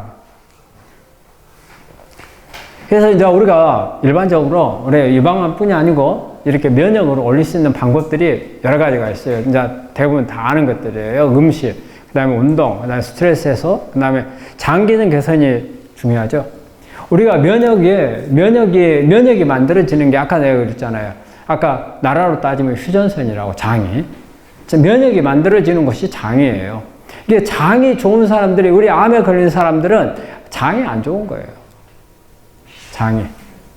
그러니까 암에 걸린 사람이 장 기능 개선을 하지 않고서는 암 치료하려 생각 말아야 돼요. 장 기능 개선을 무조건 해야 되는 거예요. 그렇기 때문에 어때요? 여러 가지 유산균 제제를 먹으라고 하는 거예요. 요즘에 유산균 제제가 되게 만능인 비슷해요. 관절염에도 요즘에는 유산균 제제를 제일 많이 쓰죠. 관절염에 뭐 엔사이드 진통제만 쓰는 게 아니에요. 사실은 관절염에 장을 개선해요. 특히 류마티스 관절염 같은 경우 있잖아요. 이런 경우에는 이 유산균 제제를 써야 돼요. 왜냐하면 류마티스 관절염이 대부분 다 자가 면역이거든요. 자가 면역이 만들어진 게 장에서 만들어지거든요. 이제 장을 조절해야 돼. 그러니까 암도 마찬가지로 어떻게 보면 면역 질환이에요. 그래서 장 조절을 잘 해야 된다. 그 다음에 이 생활 습관, 이것도 중요해요. 생활 습관. 왜냐하면 생활 습관은 암을 일으키는 원인 제공을 해요. 내 생활 패턴이, 내가 이 패턴이 나쁘면은 계속 내 몸에서 교란이 일어나요. 교란이. 그러게 되면 우리가 자율신경이라든지 이런 부분들이 우리 자율신경이 아주 예민해요. 예민해. 근데 이런 부분들이 규칙적이어야 돼요. 그래서 리듬이 아주 좋아야 돼요. 예?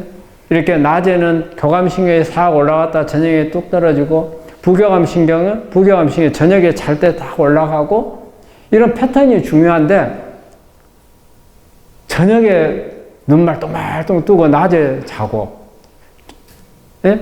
그 다음에 어떨 때는 뭐 아침, 뭐 오전 12시까지 잠자다가, 또 저녁에는 어떨 때는 뭐 8시에 잤다, 12시에 잤다, 막 리듬이 깨지고, 그 다음에 환경도 어때요?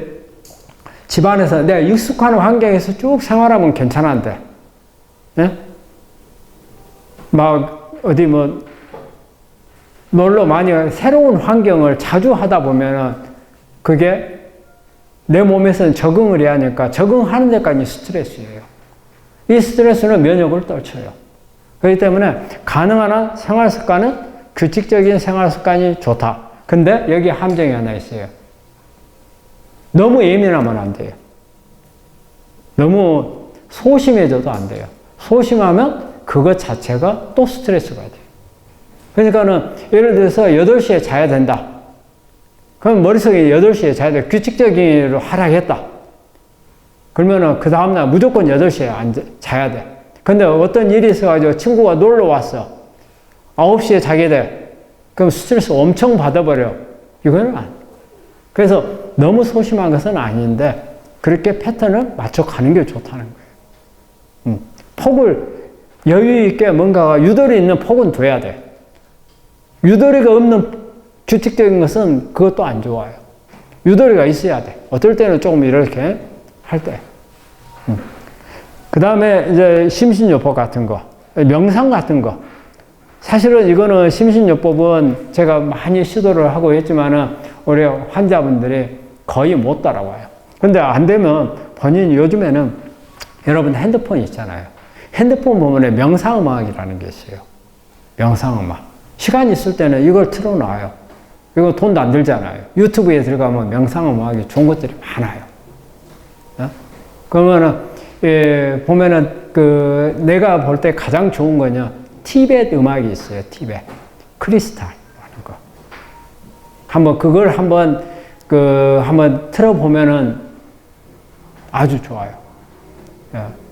티벳이 크리스탈을 긁어가지고서 나는 소리가 아주 우리 인체를 아주 편안하게 해주는 그런 게 있어요. 그래서 인터넷 핸드폰에서 한번 쳐보세요. 그래가지고 그거를 수시로 트는 거, 그거 아주 좋아요. 트로트 틀어도 괜찮아요. 트로트. 그리고 이제 체온 상승. 이게 아주 중요하죠. 그러니까 이런 부분들만 잘 하더라도 무슨 약을 거창하게 쓰는 것보다도 이런 부분만 하더라도 상당히 면역은 관리가 돼요. 이런 부분이 내가 일상생활 하면서 어때요? 할 수 있는 거예요. 이게 뭐냐면 전부 다 약이 될 수 있는 거라면 이런 부분만 가지고도 면역이 안 올라간다. 조절이 안 된다. 이럴 때는 이제 기능식품을 한다든지 또 우리 같은 경우에 이제 통합과학적으로 이제 여기에 특화되어 쓰는 약들이 있단 말이에요. 이런 부분들을 쓸 수도 있는 거예요. 그래서 이런 부분 가지고 조절을 될 수 있는 분들은 괜찮하지만 검사를 해봐야 괜찮은지 안 하는지 알잖아요. 만약에 나쁘다. 그러면 일단은 그런 약들을 써가지고 높여놓고 또 이런 생활을 해야 되는 거고. 다음에. 자, 이제 그래서 유방암 치료할 때 명심해야 되고 꼭 새겨둬야 될 부분들. 자, 다음에요. 아까도 얘기했죠. 갑상선 조심하라는 거예요. 갑상선 갑상선 검사 해보신 분들.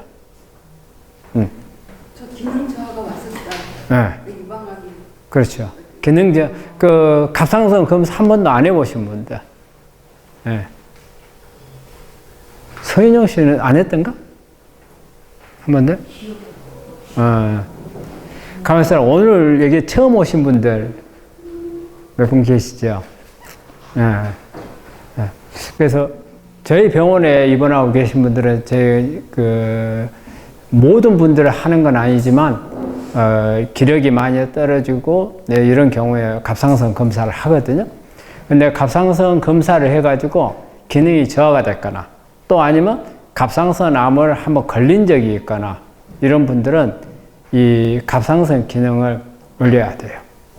갑상선이 무슨 역할을 하느냐면, 한마디로, 우리 집에 옛날 시골에 가면은 아궁이 있잖아요. 그 불쏘시개 있잖아요. 불쏘시개라고 생각하면 돼요. 불쏘시개로 불타고 있는데 잘 안 올라가나 한번 젖어주면은 쫙 올라가잖아요. 불이 하듯이 그거 역할을 해요. 우리 몸 안에서 에너지를 만들도록 신호를 주는 게 갑상선 호르몬이에요. 그러니까 갑상선 기능 항진증이 있는 사람들은 너무 에너지를 만들도록 주니까 어때요? 갑상선 기능 항진증이 있는 사람들은 너무 에너지가 많이 나요. 너무 남아서 문제예요. 그러니까 땀을 뻘뻘 흘리잖아요. 갑상선 있는 사람 땀을. 그 다음에 너무 에너지가 많으니까 짜증이 나요. 이게 갑상선 기능 항진증이 있는 사람들은 성격이 무지하게 날카로워요.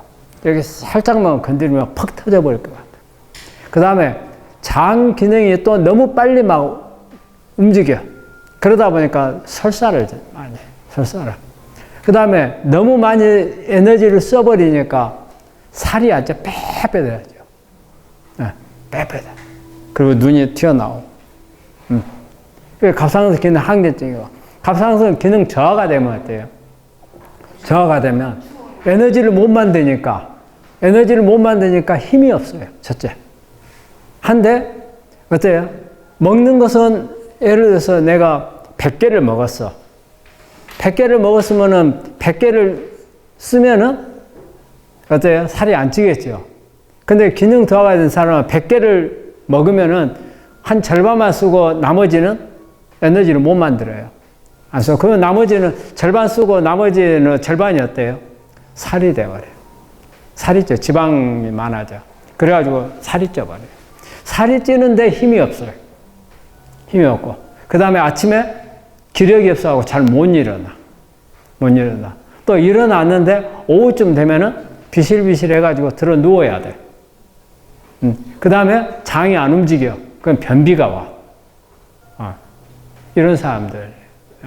근데 이때 중요한 게 면역세포도 에너지를 못 만든, 면역세포도 활동을 잘 하려면 에너지가 있어야 하잖아요. 에너지가 없는 거예요. 그러니까 면역세포가 비실비실해. 비실비실. 근데 암세포는 어때요? 암세포는 이제 갑상선이 자극을 하는 게 우리 에너지를 만드는 것이 미토콘드리아거든요. 근데 암세포는 미토콘드리아하고는 관계가 없어. 쟤는 미토콘드리아에서 에너지를 안 얻어. 그 암세포는 세포질에서만 에너지를 얻으니까 무럭무럭 잘 커. 근데 내 정상세포는 미토콘드리아에서 에너지를 얻어야만이 돼. 근데 에너지를 못 만들어주니까 자극이 안 와. 자극의 신호가 안 와. 그게 미토콘드리아에서는 필요 없는 모양에다 안 만들어. 그러니까 어때요? 결과적으로는 면역이 떨어져 버려요. 그래서 갑상선, 아까도 이야기했지만 갑상선 암 걸린 사람들은 항상 2차 암을 주의한다는 거예요. 또 올 가능성이 높아요. 그리고 갑상선 기능 저하가 있는 분들, 또 갑상선 기능 항진증이 있는 사람들이 수술해버리고 나면 저하로 가버려요. 그래서 어쨌든 갑상선은 항진이든지 저하든지 암이든지 면역이 떨어진다 생각해야 돼요. 조심해야 돼요. 면역이. 그래서 항상 내가 기력이 떨어진다 생각을 하면은 갑상선 검사는 필히 한번 해볼 필요가 있어요. 그래서 만약에 갑상선 기능이 떨어져 있다.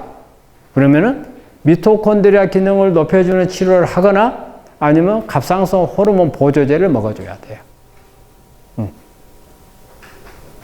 그게 중요해요. 그래서 갑상선 기능을 잘 봐야 돼요. 갑상선. 그 다음에 음식은 다 아는 이야기예요. 다 아는 이야기인데 다 잘 안 지켜요. 다 안 지켜요. 뭐가 안 지켜요? 음식은 뭐가 안 지켜요? 내 혀가 안 지켜요. 내 혀가.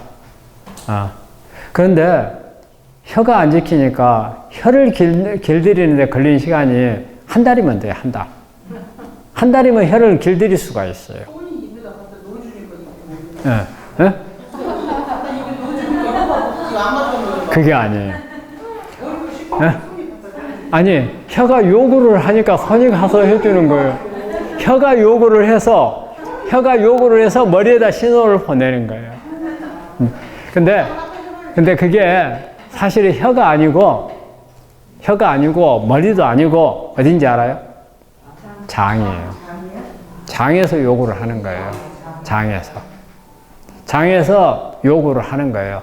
그래서 우리가 말이 그래요. 뇌가 사람을 지배한다고 생각을 하잖아요. 근데 장이 뇌를 지배하는 거예요. 왜 그러냐면 그게 과학적으로 증명이 돼 있어요. 왜냐하면 뇌에서 필요한 이게 호르몬이 신경 호르몬들이 뇌를 움직이는 거거든요. 이 신경 호르몬을 장에서 95%를 만들어요. 그래가지고 뇌에다 올려준 거예요. 근데 그 올려주는 호르몬을 가지고 뇌가 기능을 하는 거거든요. 그러니까 우리가 뇌가 한다 생각하는데 실제는 장이 하는 거예요. 자, 딱 이런 게 있어요. 이게, 우리, 설사를 하거나 아니면 변비가 있거나 그러면은 어때요? 기분이 안 좋죠. 안 좋죠. 아, 그거 바로 뭐예요? 장에서 신호 주는 거예요. 그 다음에 또 뭐냐면 밥 잘 먹고 있죠. 밥 잘 먹고 있는데 누가 와가지고 네 집에 불났다 해봐요. 밥맛 있어요, 없어요? 뚝 떨어지죠. 그게 바로 딱 그 순간 먼저 장이 신호를 받고 연락 주는 거예요. 네? 입맛을 딱, 왜? 뇌에다가 신호를 줘서 내가 지금 밥 먹을 시간이 없잖아요. 급하게 불났는데 가야지. 그러니까는 입맛을 떨쳐주라고 신호를 보낸 거예요. 그러면 뇌에서 이제 그 신호를 받고 입맛을 딱 떨쳐줘요. 그러면 이제 불 끄는 대로 가야잖아요. 그래서 장이 엄청 중요한데, 장 기능을 하려면은 이 음식이 중요해서 그 중간 역할을 하는 게 혀에서 왜 그래요? 혀가 맛을 느끼기 때문에 그래요. 혀가 단맛, 쓴맛, 이 다 맛을 혀에서 느끼니까 내가 원하는 맛이 어떤 맛이 중요하냐, 여기에 달려 있는 거예요. 그래서 내가 혀를 말하는 거예요. 혀를. 근데 이 혀를 훈련시키는 게 한 달이에요. 한 달. 사람이 그래요. 같은 커피 하나를 마셔도 그래요. 커피. 믹스 커피 좋아하는 사람이 있고, 아메리카노 좋아하는 사람이 있고, 그잖아요? 뭐 있죠? 그러면은 사실은 우리가 믹스 커피 좋아하는 사람들은 믹스 커피 아니면 못 먹어요. 그죠? 근데 아메리카노 마시면 쓰잖아요. 쓰면서도 아메리카노만 찾는 사람이 있잖아요. 그 혀가 거기에 질이 들어있는 거예요. 그래서 혀는 고치는데 한 달이면 고친다는 거예요. 그러니까 사실은 우리가 비만인 사람들이 비만에서 살 빼는데 정말 노력하면 한 달이면 돼. 근데 한 달 동안 못 견디는 거예요. 그거 먹어야 되고. 그래서 한 달만 잘하면은 음식 습관을 바꿀 수 있다는 거예요. 음식 습관을. 근데 사실 네? 한 달 되면 혀의 유혹이 사라져요. 혀가 유혹은 사라진다는 거예요. 근데 문제가 또 하나 있어요. 혀만 고쳐갖고 되는 게 아니고 요 눈도 고쳐야 되는 거예요. 견물생심으로 보면은 달라지는 거란 말이에요. 내가 지금 아메리카노 무지하게 좋아했어. 근데 한 달 지나니까 아메리카노 생각이 안 나. 그 생각이 안 나는데 누가 어느 날 갑자기 아메리카노 하나 갖다 딱 주는 거예요. 그럼 옛날 생각이 나잖아. 그러니까 눈하고 같이 하기 때문에 힘든데, 그러니까는 노력이 필요해요. 그래서 음식 암 환자는 음식이 약이 돼야 한다는 거예요. 약이 돼야 돼. 그리고 우리가 그 채식 많이 하잖아요. 채식 많이 하면은 아까 말한 파이토케미칼들이 그 안에 다 들어있어요. 파이토케미칼들 다 들어있기 때문에 약이에요, 약. 그 다음에 우리가 식물을 채식 많이 하면은 그 지방을 못 만들 것 같죠. 지방이 부족할 것 같죠. 안 부족하죠. 왜 안 부족해요? 솔직히 말해서 우리가 지금 기름 쓰고 있는 것들 있잖아요. 식용유고 뭐고 어디서 제일 많아요? 식물이잖아요. 콩기름, 예? 뭐 해바라기 씨유, 뭐 하마 씨유, 다 기름이잖아요. 안 부족해요. 그 다음에 단백질, 단위 면적당 콩 속에 있는 단백질 양하고 고기하고 어느 게 더 많은지 알아요? 단백질이? 콩이 더 많아요. 콩이. 훨씬 많아요, 콩이. 근데 아닌 것 같죠? 고기는 어때요? 꽉 짜버리면 물이 대부분이에요. 별로 없는 거예요. 그래서 콩이 절대 단백질 부족할 없는 거예요. 그 다음에 우리 식물도 마찬가지로 세포를 구성하는 것은 단백질이에요. 단백질. 그래서 음식은 가능한 한 채식 위주로 하는 게 좋다는 거예요. 다음에. 그 다음에 아까도 이야기했던 것들이에요. 다시 한번 강조하는 거예요. 일단은 면역은 절대 그냥 예? 올린다고만 생각하는 게 아니라는 거예요. 검사를 해가지고 과학적인 그거 꼭 해야 돼요. 꼭 해야 돼. 다음에. 그 다음에 체온 올리는 거. 체온 올리는 게 체온이 올리는 사람들은 되게 검사를 해보면 면역이 높아요. 체온이 높은 사람들은. 그래서 지금 여기서 내 체온이 37도가 넘은 사람이에요. 네. 체온 아예 재보지도 않는 사람. 네. 체온이 떨어지는 사람. 안 좋은 거예요. 그래서 원래 우리가 정상 체온은 아침에 막 일어났을 때 36도 5분. 그 다음에 오후 4시에서 5시 사이에 36도 8분. 이게 정상인들 체온 패턴이에요. 그러니까 36도 5분 이하로 내려가면 저체온. 저체온이에요. 근데 37도 2부까지가 정상 체온이에요. 그러면은 36도 8부까지면은 정상인데 이 6도 8부에서 7도 2부까지만 올리면은 면역이 엄청 올라가 버려요. 0.4도 차이밖에 안 되는데. 근데 37도 2부가 넘어서 37도 3부로 가면 그건 열이에요. 그건 뭔가가 원인이 있는 거예요. 몸 안에. 열이 나게끔 하나. 그러니까 7도 2부까지 올라가게끔. 우리가 주로 언제 그게 올라가냐면요. 운동을 막 하고 나서 땀을 막 흘리잖아요. 그때 재보면 37도 넘어 있어요. 그때가. 땀이 막 날 때. 근데 땀 쫙 빼버리고 나면 어때요? 쑥 떨어져 버려요. 땀이 막 날아갈 때가 제일 높은 거예요. 제일 높은 거예요. 그러니까 어때요? 땀을 많이 나도록 운동을 해주는 게 중요하단 말이에요. 그러면 그때 37도 2부까지 올라가요. 그 다음에 이제 체온이 이제 땀이 나면서 떨어지지만 어쨌든 거기까지 올려본 거예요. 그런데 제일 좋은 게 땀을 그렇게 하기 위해서 제일 좋은 게 뭐예요? 운동. 내 몸에서 스스로 열을 만들어낸 거예요. 그런데 우리가 되게 그러지 못하는 경우가 많죠. 그러다 보니까 어때요? 찜질방 가서 하거나 아니면 숯가마 들어가거나 아니면 온돌 아니면 뭐 주열기 쓰거나 아니면 우리 병원에 있으면 이제 고주파라든지 이런 부분들을 가지고 올려주는데 자기 몸속에서 올리는 열이 제일 효과는 좋아요. 우리가 열을 병원에서 고주파를 가지고 최대한 올리면은 38도, 39도까지 올릴 수 있어요. 체온을 올릴 수 있어요. 그런데 39도 열을 예전에는 암을 열 치료를 많이 했어요. 열 치료 서양에서는 많이 했어요. 그 열 치료를 하다가 사람도 많이 죽기도 많이 죽었고요. 근데 가장 암을 치료를 많이 했던 게 열 치료였어요. 가장 많이 나왔던 게 치료법이 열. 근데 이제 나중에 저게 서양에서 어땠냐면 일단은 열을 최대한 30 그러니까는 거의 막 40도까지 올린 거예요. 40도까지. 어떻게 올렸느냐? 균을 줘버려요. 몸 안에다 균을 넣어줘버려요. 아예.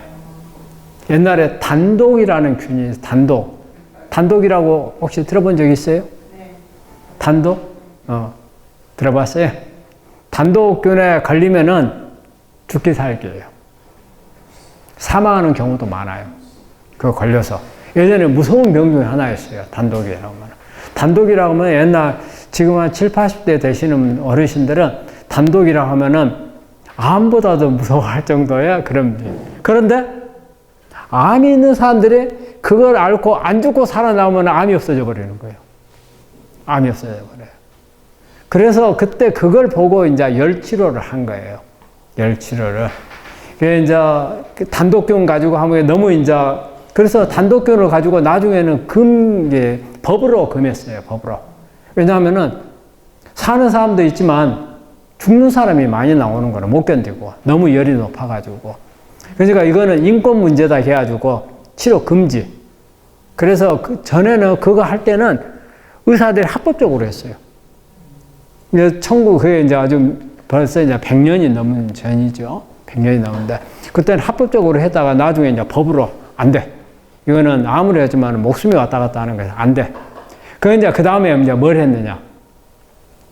결핵균이죠. 결핵균. BCG. BCG, 지금도 해요. 그거는. BCG를 가지고 치료하는 게 있어요. 지금. 그 BCG를 넣어주면 또 열이 나요.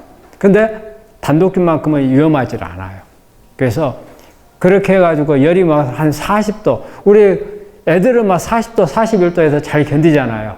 어른들은 40도 넘어가면 혼수 상태에 빠져요. 그죠? 잘 못 견뎌요. 근데 그렇게 열을 갖다가 이렇게 나게 하고 나면은 암이 좋아지는 경우가 많아요. 그만큼 그러면 뭐 때문에 좋아졌느냐?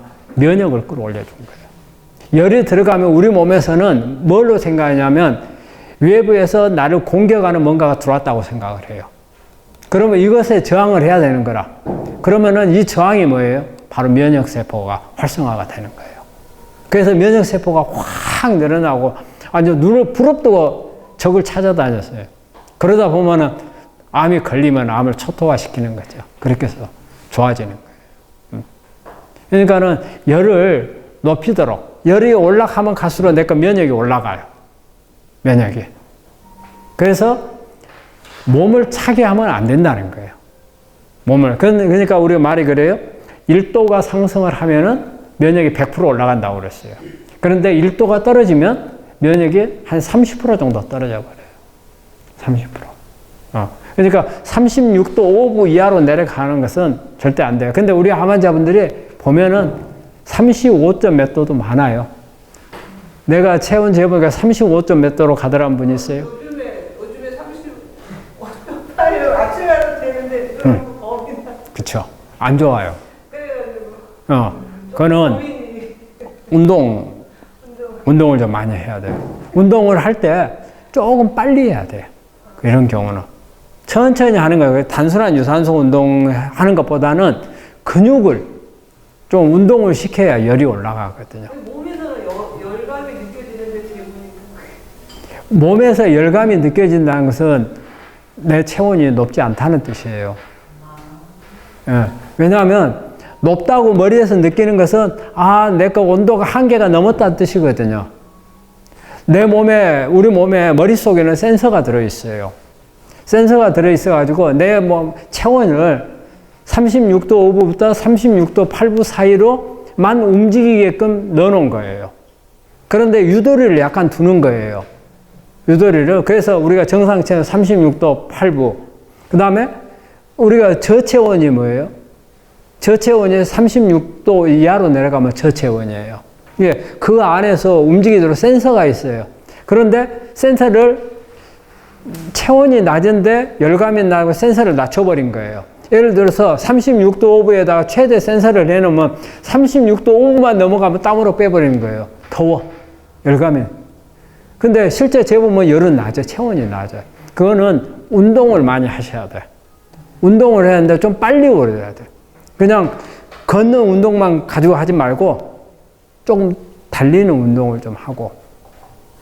근데 이제 나이 먹으면 이제 줄넘기 하기는 좀 그렇고.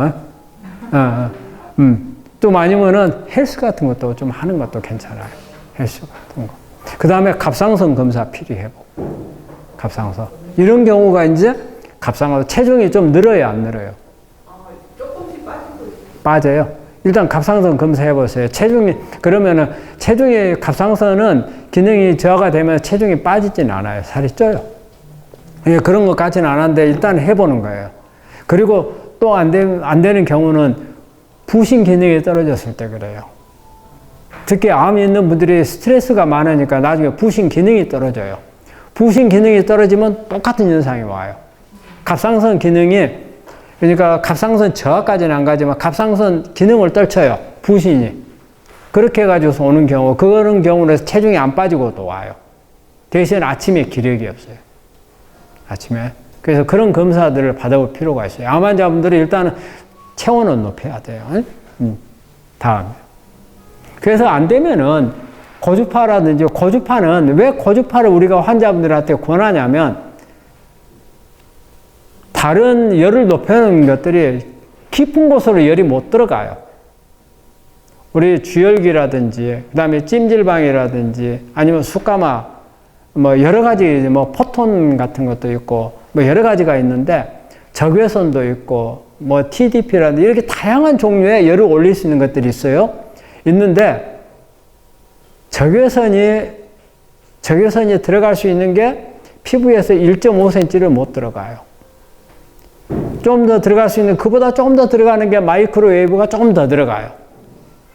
그런데 이 고주파가 들어갈 수 있는 게 15cm까지 들어가요. 그러니까 아주 깊게까지 들어가죠.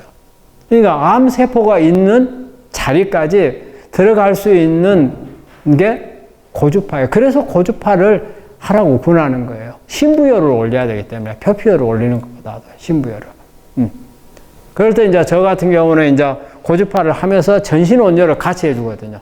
그럼 고주파는 직접적으로 암이 있는 자리에다가 열을 넣어서, 우리가 이 고주파를 하는 건 두 가지 목적이에요. 열을 올려가지고 면역을 끌어올리는 거 목적 하나. 또 하나는 직접적으로 암이 있는 자리에다가 눈에 보이지 않는 암세포를 그 자리의 온도를 41.3도씨 이상으로 올려버리는 거예요. 그 자리만.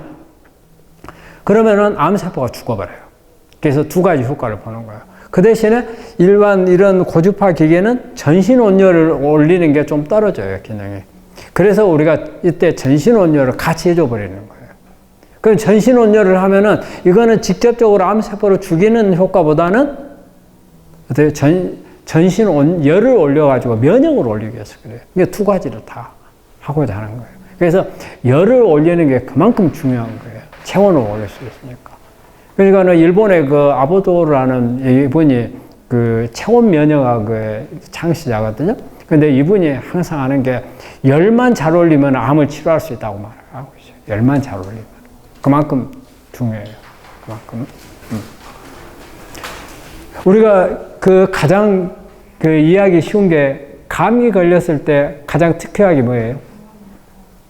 특효약이. 옛날에, 요즘에는 그런 방법 안 쓰지만은, 옛날에 뭐였어요? 소주에다 고춧가루 타갖고 먹고 입을 둘러쓰고 있으면은 감기 뚝 떨어져 버리죠. 네? 옛날에 그런 거 많이 했죠. 소주에다 고춧가루 타갖고 먹으면 막 땀을 뻘뻘 흘리고 입을 덮어놓으면은, 그거 뭐예요? 바로 열로 인해서 바이러스를 죽인 거예요. 그 바이러스는 죽일 수 있는 게 없어요. 바이러스를 죽일 수 있는 약이 없잖아요. 그 면역으로밖에 못 죽인 거예요. 그래서 고춧가루에다, 소주에다 고춧가루 타면은 우리 몸에서 열이 막 올라오잖아요. 열이. 그 열로 면역세포를 활성화시켜가지고 바이러스를 죽인 거예요. 그게 열치료예요. 그게. 그러니까 바이러스하고 암하고는 같아요. 바이러스하고 암하고. 그래서 우리가 암에 예전에는 대상포진 걸리잖아요. 대상포진 걸리면 암 검사했어요. 대상포진 걸리면. 왜? 대상포진이 걸린다는 것 자체가 면역이 떨어졌다는 거예요. 바이러스. 그러면 어때요? 면역이 떨어졌을 때 암이. 그래서 서양에서는 예전에 우리가 1980년대 때, 그때는 대상포진이 있으면 서양 사람들은 전부 다 전신 암 검사를 했어요. 그럼 우리나라에서는 이제 그만큼에 대한 우리가 이제 그런 검사할 수 있는 능력이 안 됐기 때문에 그리 못했지만, 그래서 한때는 대상포진이 있는 사람들은 대상포진이 암을 유도한다는 그런 속설까지 있었는데, 유도하는 건 아니고 면역이 떨어지니까, 암도 면역이 떨어져서 발생을 하니까, 면역이 떨어진 사람이 대상포진이 잘 발생하면 면역이 떨어진 사람이 암도 잘 걸린다는 그런 의미로서 검사를 한 거예요. 그 다음에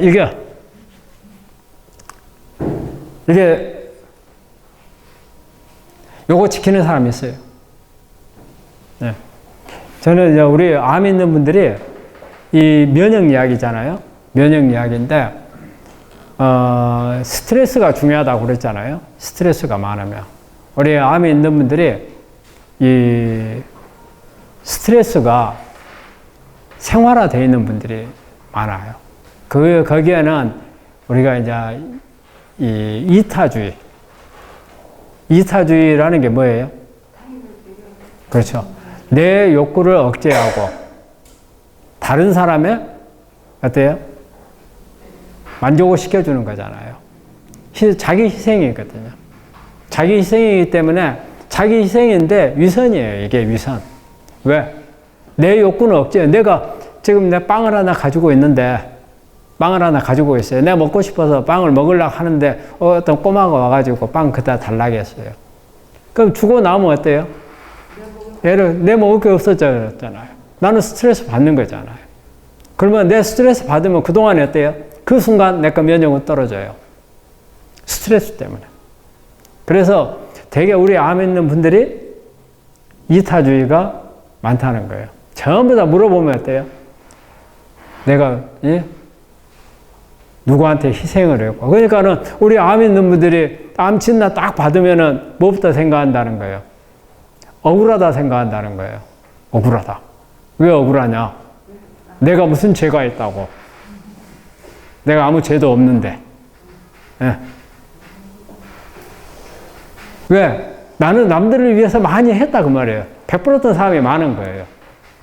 나는 내가 베풀기만 했는데 왜 하느님이 나한테 암이라는 벌을 주느냐 이렇게 생각을 하는데 그게 아니고 남을 위해서 하다가 자기 욕구가 억제된 통에 자기 스트레스가 된 거예요. 그래서 면역. 아마 우리 여기 있는 여성분들이 암에 많이 걸리는 것은 되게 보면 가족들을 위해서 희생하다가 많이 걸려요. 희생하다가. 암에 걸릴 수 있는 원인들에 노출되는 것은 남자들이 훨씬 많아요. 남자들이.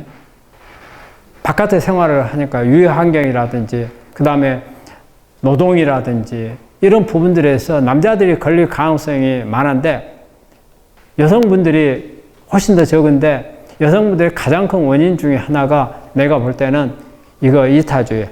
가족들의 희생하고 그 다음에 주방이에요. 주방이라는 거. 요즘에는 폐암에 여성들의 폐암이 많아지고 있잖아요. 근데 어때 폐암이 많아지는 이유 중에 하나가 뭐예요?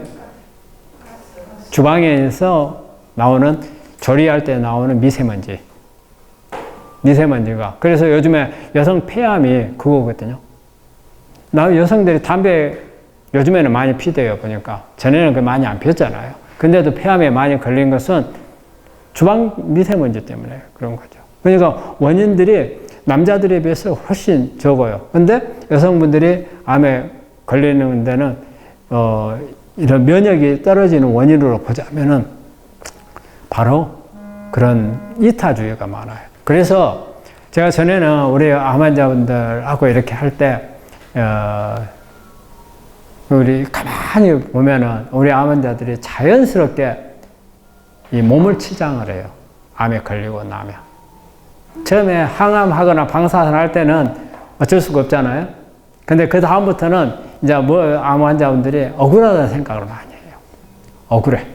내가 잘못도 없는데 나는 내가 가족들을 위해서 남들을 위해서 했는데 억울해요. 그동안에 보니까는 제일 혹사시켰던 건 자기 몸만 혹사시킨 거예요. 그러니까는 어때요? 이제부터는 나를 위해서 살아야 되겠다. 그래서 제가 전에 우리 환자들하고 한 1년간 우리 환자들하고 아예 같이 생활한 적이 있었어요. 아예 병원 안에서 내가 살았던 적이 있어요. 저 꼴짝이었어요.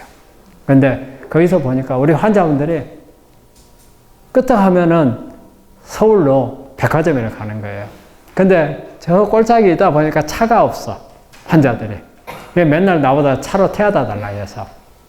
그러면은 여기 서울에 있는 백화점 가서 자기 치장하는 물건들 사고, 명품들 사고. 그리고 누구 하나 뭘 샀다 그러면 다 우르르 몰려가서 다 사고. 그게 나쁜 게 아니에요. 그게 바로 뭐냐면 자기를 위한 거예요. 그게 이기죠. 이제 나를 위한 거. 근데 예우를 보면은 그걸 잘하는 사람들이 예우가 좋아요.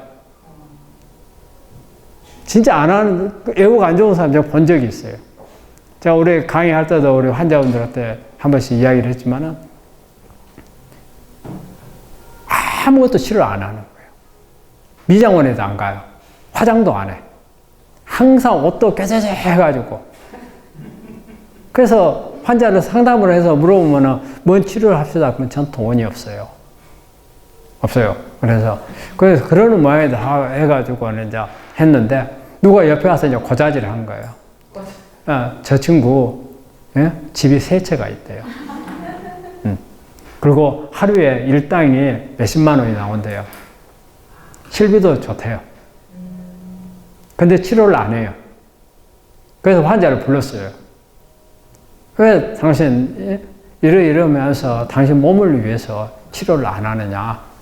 그리고 당신이 암을 이겨내야 앞으로 생이 있지 않느냐. 근데 왜 안 하느냐. 그러니까는 자기 돈 없대요. 그래서 누가 이야기 하던데 당신 집이 3채라며. 그게 뭐라냐. 맞다, 있대요. 일단 많이 나온다며. 나와요. 근데 왜 없다 하느냐. 없어요. 왠지 알아요? 아들이 서 있는데 집 한 채씩 주고 나면 집 거 아니라 이거죠. 애들 거라는 거예요. 그 일당은 애들이 돈을 하나도 못 번대요. 걔들 생활비를 그걸로 대줘야 한대요. 근데 자기 몫은 없대요. 할 말 없잖아요. 그 사람은 안 좋아졌어요. 그러면 안 된다는 거라. 그거는 그 사람 속으로는 그럴 거 아니에요. 자식이 걱정하고 자기도 낳고 싶지 않겠어요? 낳고 싶지요. 근데 우선순위를 어디에 뒀느냐? 자식한테 우선순위를 준 거예요. 그래서 자기를 희생하는 거죠. 근데 결과적으로는 안 좋아지더라고요. 그래서 그게 좋은 게 아니에요. 그러니까 내가 강의할 때 종종 그래요. 우리 환자들한테. 명품을 사라고 그래요. 명품을. 우리 환자분들이 그게 간단하게 그래요. 우리 환자들이, 남자들이, 저는 이제 외과니까 수술을 많이 했으니까 수술할 때 남자가 좋아지려고 하면은 뭔지 알아요? 면도를 해요. 자기를 가꾸는 거예요. 면도를 하면, 이 사람이 이제 회증을 갔는데 면도 다 깔끔하게 깎았어. 이 사람은 이제 걱정할 거 없어. 이제 안 봐도 돼. 그 다음에 여자는 뭐예요? 여자는 화장을 해요. 화장하면 좋아진 거예요. 특히 이제 수술하는 환자들, 막 아파가지고 끙끙 하다가, 아니면 아침에 회진하러 갔는데 화장하고 있잖아요. 그러면 이 사람은 이제 더 이상 이제 신경 안 써도 될 사람. 자기를 가꾸기 시작하는 거예요. 자기를. 그러니까는, 그래서 이게 아주 중요한 거예요. 그렇다고 해가지고 돈 없는데 명품백 사고 하라는 이야기는 아니지만 자기 자신을 가꾸라 이 말이에요. 근데 자기 자신을 위해야 되는 거예요. 그래야 스트레스가 안 생겨. 스트레스가. 특히 여성 암들을 가지고 있는 분들이 보면은 희생이라는 것을 특히 많이 가지고 있어요. 그래서 내가 우리 목사님이나 스님이나 이분들이 목사님이나 스님이나 암 가지고 있으면 다 감춰요. 신부님이나. 왜 그런지 알아요? 이것도 죄의식으로 생각해요. 성직자가 암에 걸렸다. 그럼 하느님한테 벌 받는 거 아니에요? 성직자가, 예? 그런데 성직자가 암에 잘 걸리게 돼 있어요. 왜? 그 사람들은 항상 희생으로 먹고 사는 사람들이잖아요. 그렇잖아요. 남을 위해서 사는 사람들이잖아요. 그러면 자기 욕구를 억제할 수밖에 없는 거잖아요. 그럼 잘 걸릴 수밖에 없죠. 그래서 내가 우리 스님들이나 이 목사님들 암에 걸려갖고 오면 내가 그 이야기를 꼭 해줘요. 그 이야기를. 전에 내가 그 목사님하고 같이 강의를 한 적이 한 번 있어요. 저쪽에 그 청평에서 한번 강의를 한 적이 있는데, 그때 그 목사님이 자기가 그 암에 걸렸던 분이에요. 그래가지고 이제 그런 이야기를 해서 내가 목사님 그거 자랑스럽게 생각해라 그랬더만은 왜 그러냐. 그래서 목사님이 얼마나 희생을 많이 했으면 암에 걸렸겠느냐. 그랬더만은 웃더라고요. 근데 거꾸로. 그래서 그런 부분이, 그러니까는 이게 치료 중에 이렇게 사소한 것들이 중요한 거예요. 사소한 것들이. 큰 거. 예? 뭐, 이 치료가 그게 중요한 게 아니고, 이런 사소한 것들이 다 모였을 때, 어느 건지 모르지만, 내 몸에 암을 일으키는 취약점을 때려주는 거예요. 다음에 여기 이거 다음. 이거 중요해요. 우리 환자분들의 내가 이거는 정말 이게 중요한 게 뭐냐면 초전박살이에요. 암은 치료할 때 정신을 못 차리게 만들어줘야 돼요. 암도 지능이 있어요, 지능이. 그래서 찔끔찔끔 건드려주면 빠져나갈 근육을 만들어요. 빠져나갈 근육을. 그래서 나중에 암이 재발 전이가 될 때쯤 되잖아요? 그러면 어때요? 그러면은 줄기세포가 생겨가지고 암이 정말 악성으로 가버려요. 악성으로. 그리고 우리가 항암제를 쓰면은 내성이 생긴다 하잖아요? 항암제를 쓰면 처음에는 막 죽어요. 못 견디고. 근데 암세포들이 조금 지나면 이 항암제를 바깥으로 다 뿜어내버려요. 뿜어내버려요. 그러면 그게 안 들어요. 그게 바로 뭐예요? 내성이에요. 내성. 그러니까 그런 걸 못할 때 막 죽여놔야 되는 거예요. 그러니까 치료를 할 때 우리 환자분들의 특히 이렇게 제가 그 수술이나 항암 방사선을 할 때 적극적인 치료가 필요하다고 하는 게 뭐냐면 수술 항암 방사선을 할 때 면역이 뚝 떨어져요. 그러니까 이때 이 항암제나 방사선이 안 든 놈들은 그때 클 수 있는 게 좋은 거라. 왜 면역이 항암제가 면역을 죽여줬으니까 내가 크기 얼마나 좋아요. 이때 큰단 말이에요. 그런데 이놈들이 크면은 나중에는 안 듣는단 말이에요. 주기세포가. 그럼 그때 어쨌든 이렇게 비실비실해져 있을 때 때려줘야 돼. 면역을 높여줘야 돼. 그래서 암치료는 나는 항상 초전박살이 중요하다. 초전박살. 여기에 혹시 지금 이제 막 암을 치료해서 시작한 지 얼마 안 된 분들은 가장 좋은 게 적극적으로. 어쨌든 내가 그런 부분들 잘 몰라서 나중에 한다 하면은 큰일 났다. 나는 그거 못 했는데 어쨌든 그거 알기 전에는 어쩔 수 없었던 거고 안다면 빨리 해주는 게 좋고 그리고 항상 알았을 때부터 빨리 시작하는 게 중요한 거죠. 암은 그래요. 암은 시간을 끄는 게 중요하지 않아요. 그래서 암은 뭐예요? 한 방씩 쏴가지고는 안 된다는 거예요. 한 방 쏴갖고 쏴보니까 안 맞아? 아니야. 또 다른 방에 또 한 방 쏴봐? 안 돼. 그러면은 저 암은 뭐 하고 있는지 알아요? 피할 방법만 찾고 있어요. 도망갈 방법을 다 찾아요. 유전자 속에 도망갈 방법이 다 들어있어. 그거 다 깨워. 그래가지고는 도망가. 그런데 이쪽에서 때리고 저쪽에서 막 동시에 때린단 말이에요. 그러면은 도망갈 방법이 없어요. 거기에서 치료가 많이 결정이 나요. 치료가. 근데 그래서 내가 우리 현대의학의 맹점 중에 하나가 잘못된 게 뭐냐면 항상 수술하면 수술 하나, 항암하면 항암 하나, 방사선하면 방사선 하나만 하려고 하는 이게 문제예요. 빠져나갈 근육을 주는 거라. 빠져나가. 예?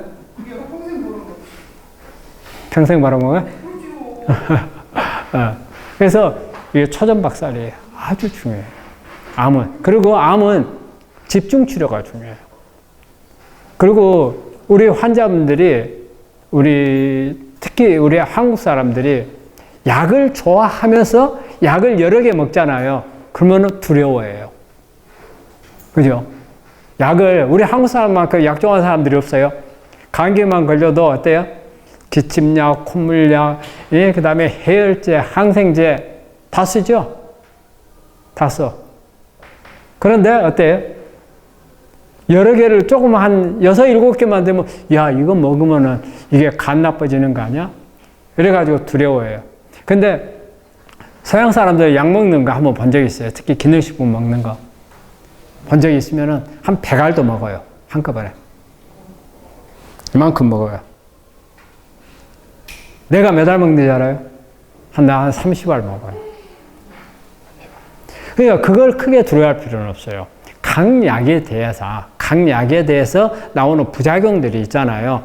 이런 부분들만 피하면 되고 같이 섞어서 먹었을 때 어떤 부작용이 높아질 수 있는 거 이런 것만 주의하면 되고 그렇지 않고는 각 약에 대한 부작용 이상은 안 나오는 거예요.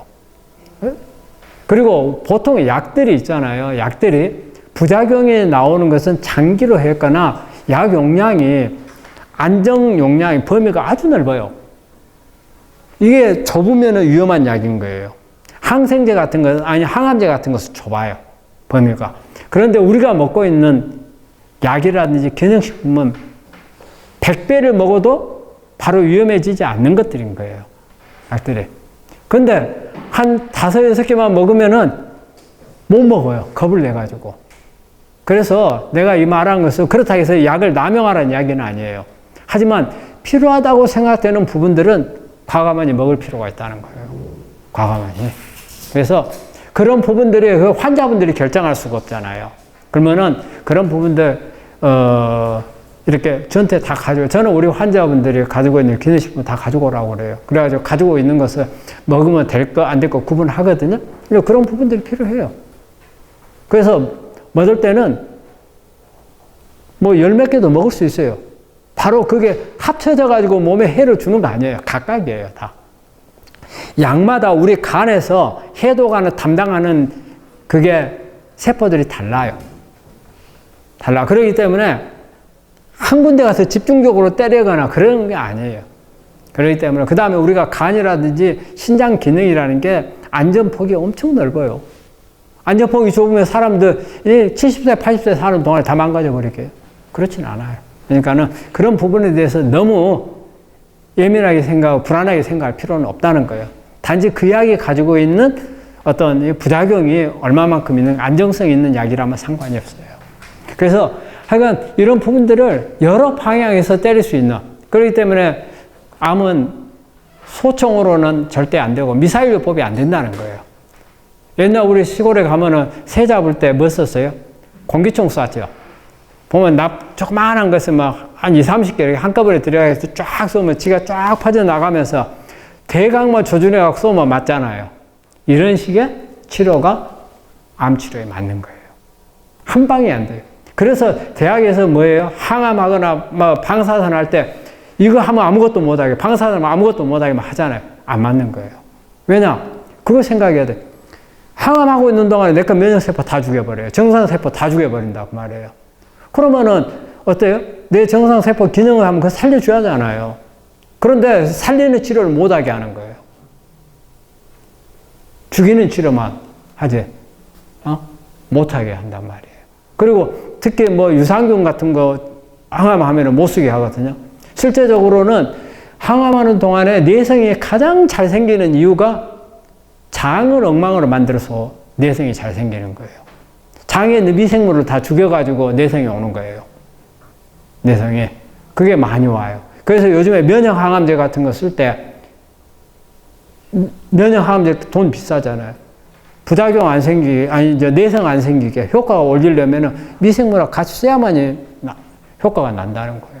그래서 면역항암제 쓸 때, 외국에서는 쓸 때 무조건 기본적으로 유산균 제제를 같이 쓰게끔 해요. 그 대학에서 그렇게 해요. 근데 우리나라는 못하게 해요. 우리나라는. 근데 못하게 하는 이유라는 게 뭐냐면 약 효과가 달라질 수가 있다. 그다음에 약 효과를 떨칠 수 있다. 근데 교수들이 그런 공부를 안 해서 그래요. 안 해서. 오히려 못하게 하는데, 오히려 요즘에는, 그래서 지금 이제 항암제도 예전에는 무조건 하나. 근데 요즘에 이제 유럽이나 미국에 이런 데서 컴바인드 세라피 여러 개를 같이 써요. 그러니까 이제 또 이제 여러 개 있습니다. 그 전까지는 겁을 내갖고 못 썼어요. 그러니까 우리나라에 있는 교수들이 스스로 공부를 해가지고 결정을 하는 게 아니고 제약회사에서 결정을 해줘요. 제약회사에서. 이것을, 그 제약회사 입장에서는 뭐가 중요해요? 자기 약을 써가지고 어떤 사고 안 나야 하잖아요. 그러니까 그거 외에는 못 쓰게 하는 거예요. 그러면 교수들이 자기가 연구를 해가지고 하는 게 아니고, 그럼 못 쓰게 하더라. 그러면 쓰지 마. 근데 실제적으로는 그 말이 무조건 다 잘못됐다는 건 아니지만 또 100% 다 맞는 게 아니라는 뜻이에요.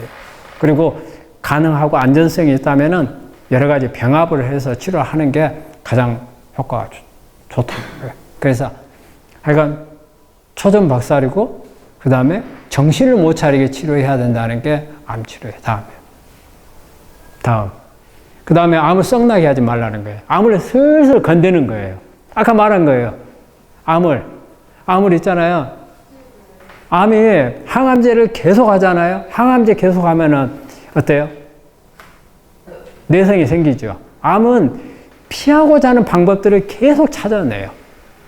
암이 힘든 이유가 바로 그거예요. 암은. 바이러스 치료라든지 이런 거는 면역세포 딱 올라가면 단순해요. 확 죽여버리면 끝나버려요. 근데 암세포는 어떤 환경이, 지가 살기 나쁜 환경이 만들어지면 이 환경을 이길 수 있는 환경을 자기가 만들어요. 그래서 우리 유전자 속에 찾아내가지고 견딜 수 있는 유전자를 찾아내가지고 이게 활동하게끔 만들어서 견뎌내요. 그러니까 슬슬 건드려 가면은 어때요? 나중에는 이게 성질 나면은 이제 안 듣는 거예요. 그러니까 성질 내기 전에 없애버려야 한다. 성질 내기 전에. 암은 그게 중요해요. 그러니까 암은 어쨌든 항암제를 여러 번 쓰면은 그 항암제가 한 번 내성이 오면 다른 것도 잘 안 들어요. 다른 것, 표적치료제도 마찬가지예요. 하나가 안 들으면 그 다음 것도 잘 안 들어요. 그러니까 하나가 잘 들을 때 없애버려야 되는 거예요. 잘 들을 때 때려버려야 된다는 거예요. 그러니까 성질 내기 전에. 그 성질 내는 사이즈가 있어요? 네? 성질 내는 것은 지가 살기 위한 것을 다 깨워버리는 거예요. 유전자를 다 깨워버려요. 그게 무슨 유전자인지 알아요? 막 뱃속에서, 수정에서 막 빨리 클 때, 그때 유전자들을 있잖아요. 그때 다 깨우는 거예요. 그 유전자들을. 그러면 그때는 산소도 별로 필요 없을 때거든요. 그때 산소 공급이 잘 안 돼. 예? 이런 때. 그 다음에 엄마, 난자하고 아빠 정자가 수정이 돼서 하나가 2개 되고 2개가 4개 되고 그래서 올챙이를 만들 때, 올챙이 알처럼 만들어질 때, 이때는 막 무조건 크거든요. 그 유전자들을 커서 내가 죽게 생겼어. 그러면은 우리 인간도 마찬가지잖아요. 가장 중요한 게 종족을 유지하는 게 중요하잖아요. 모든 생명체는 그래요.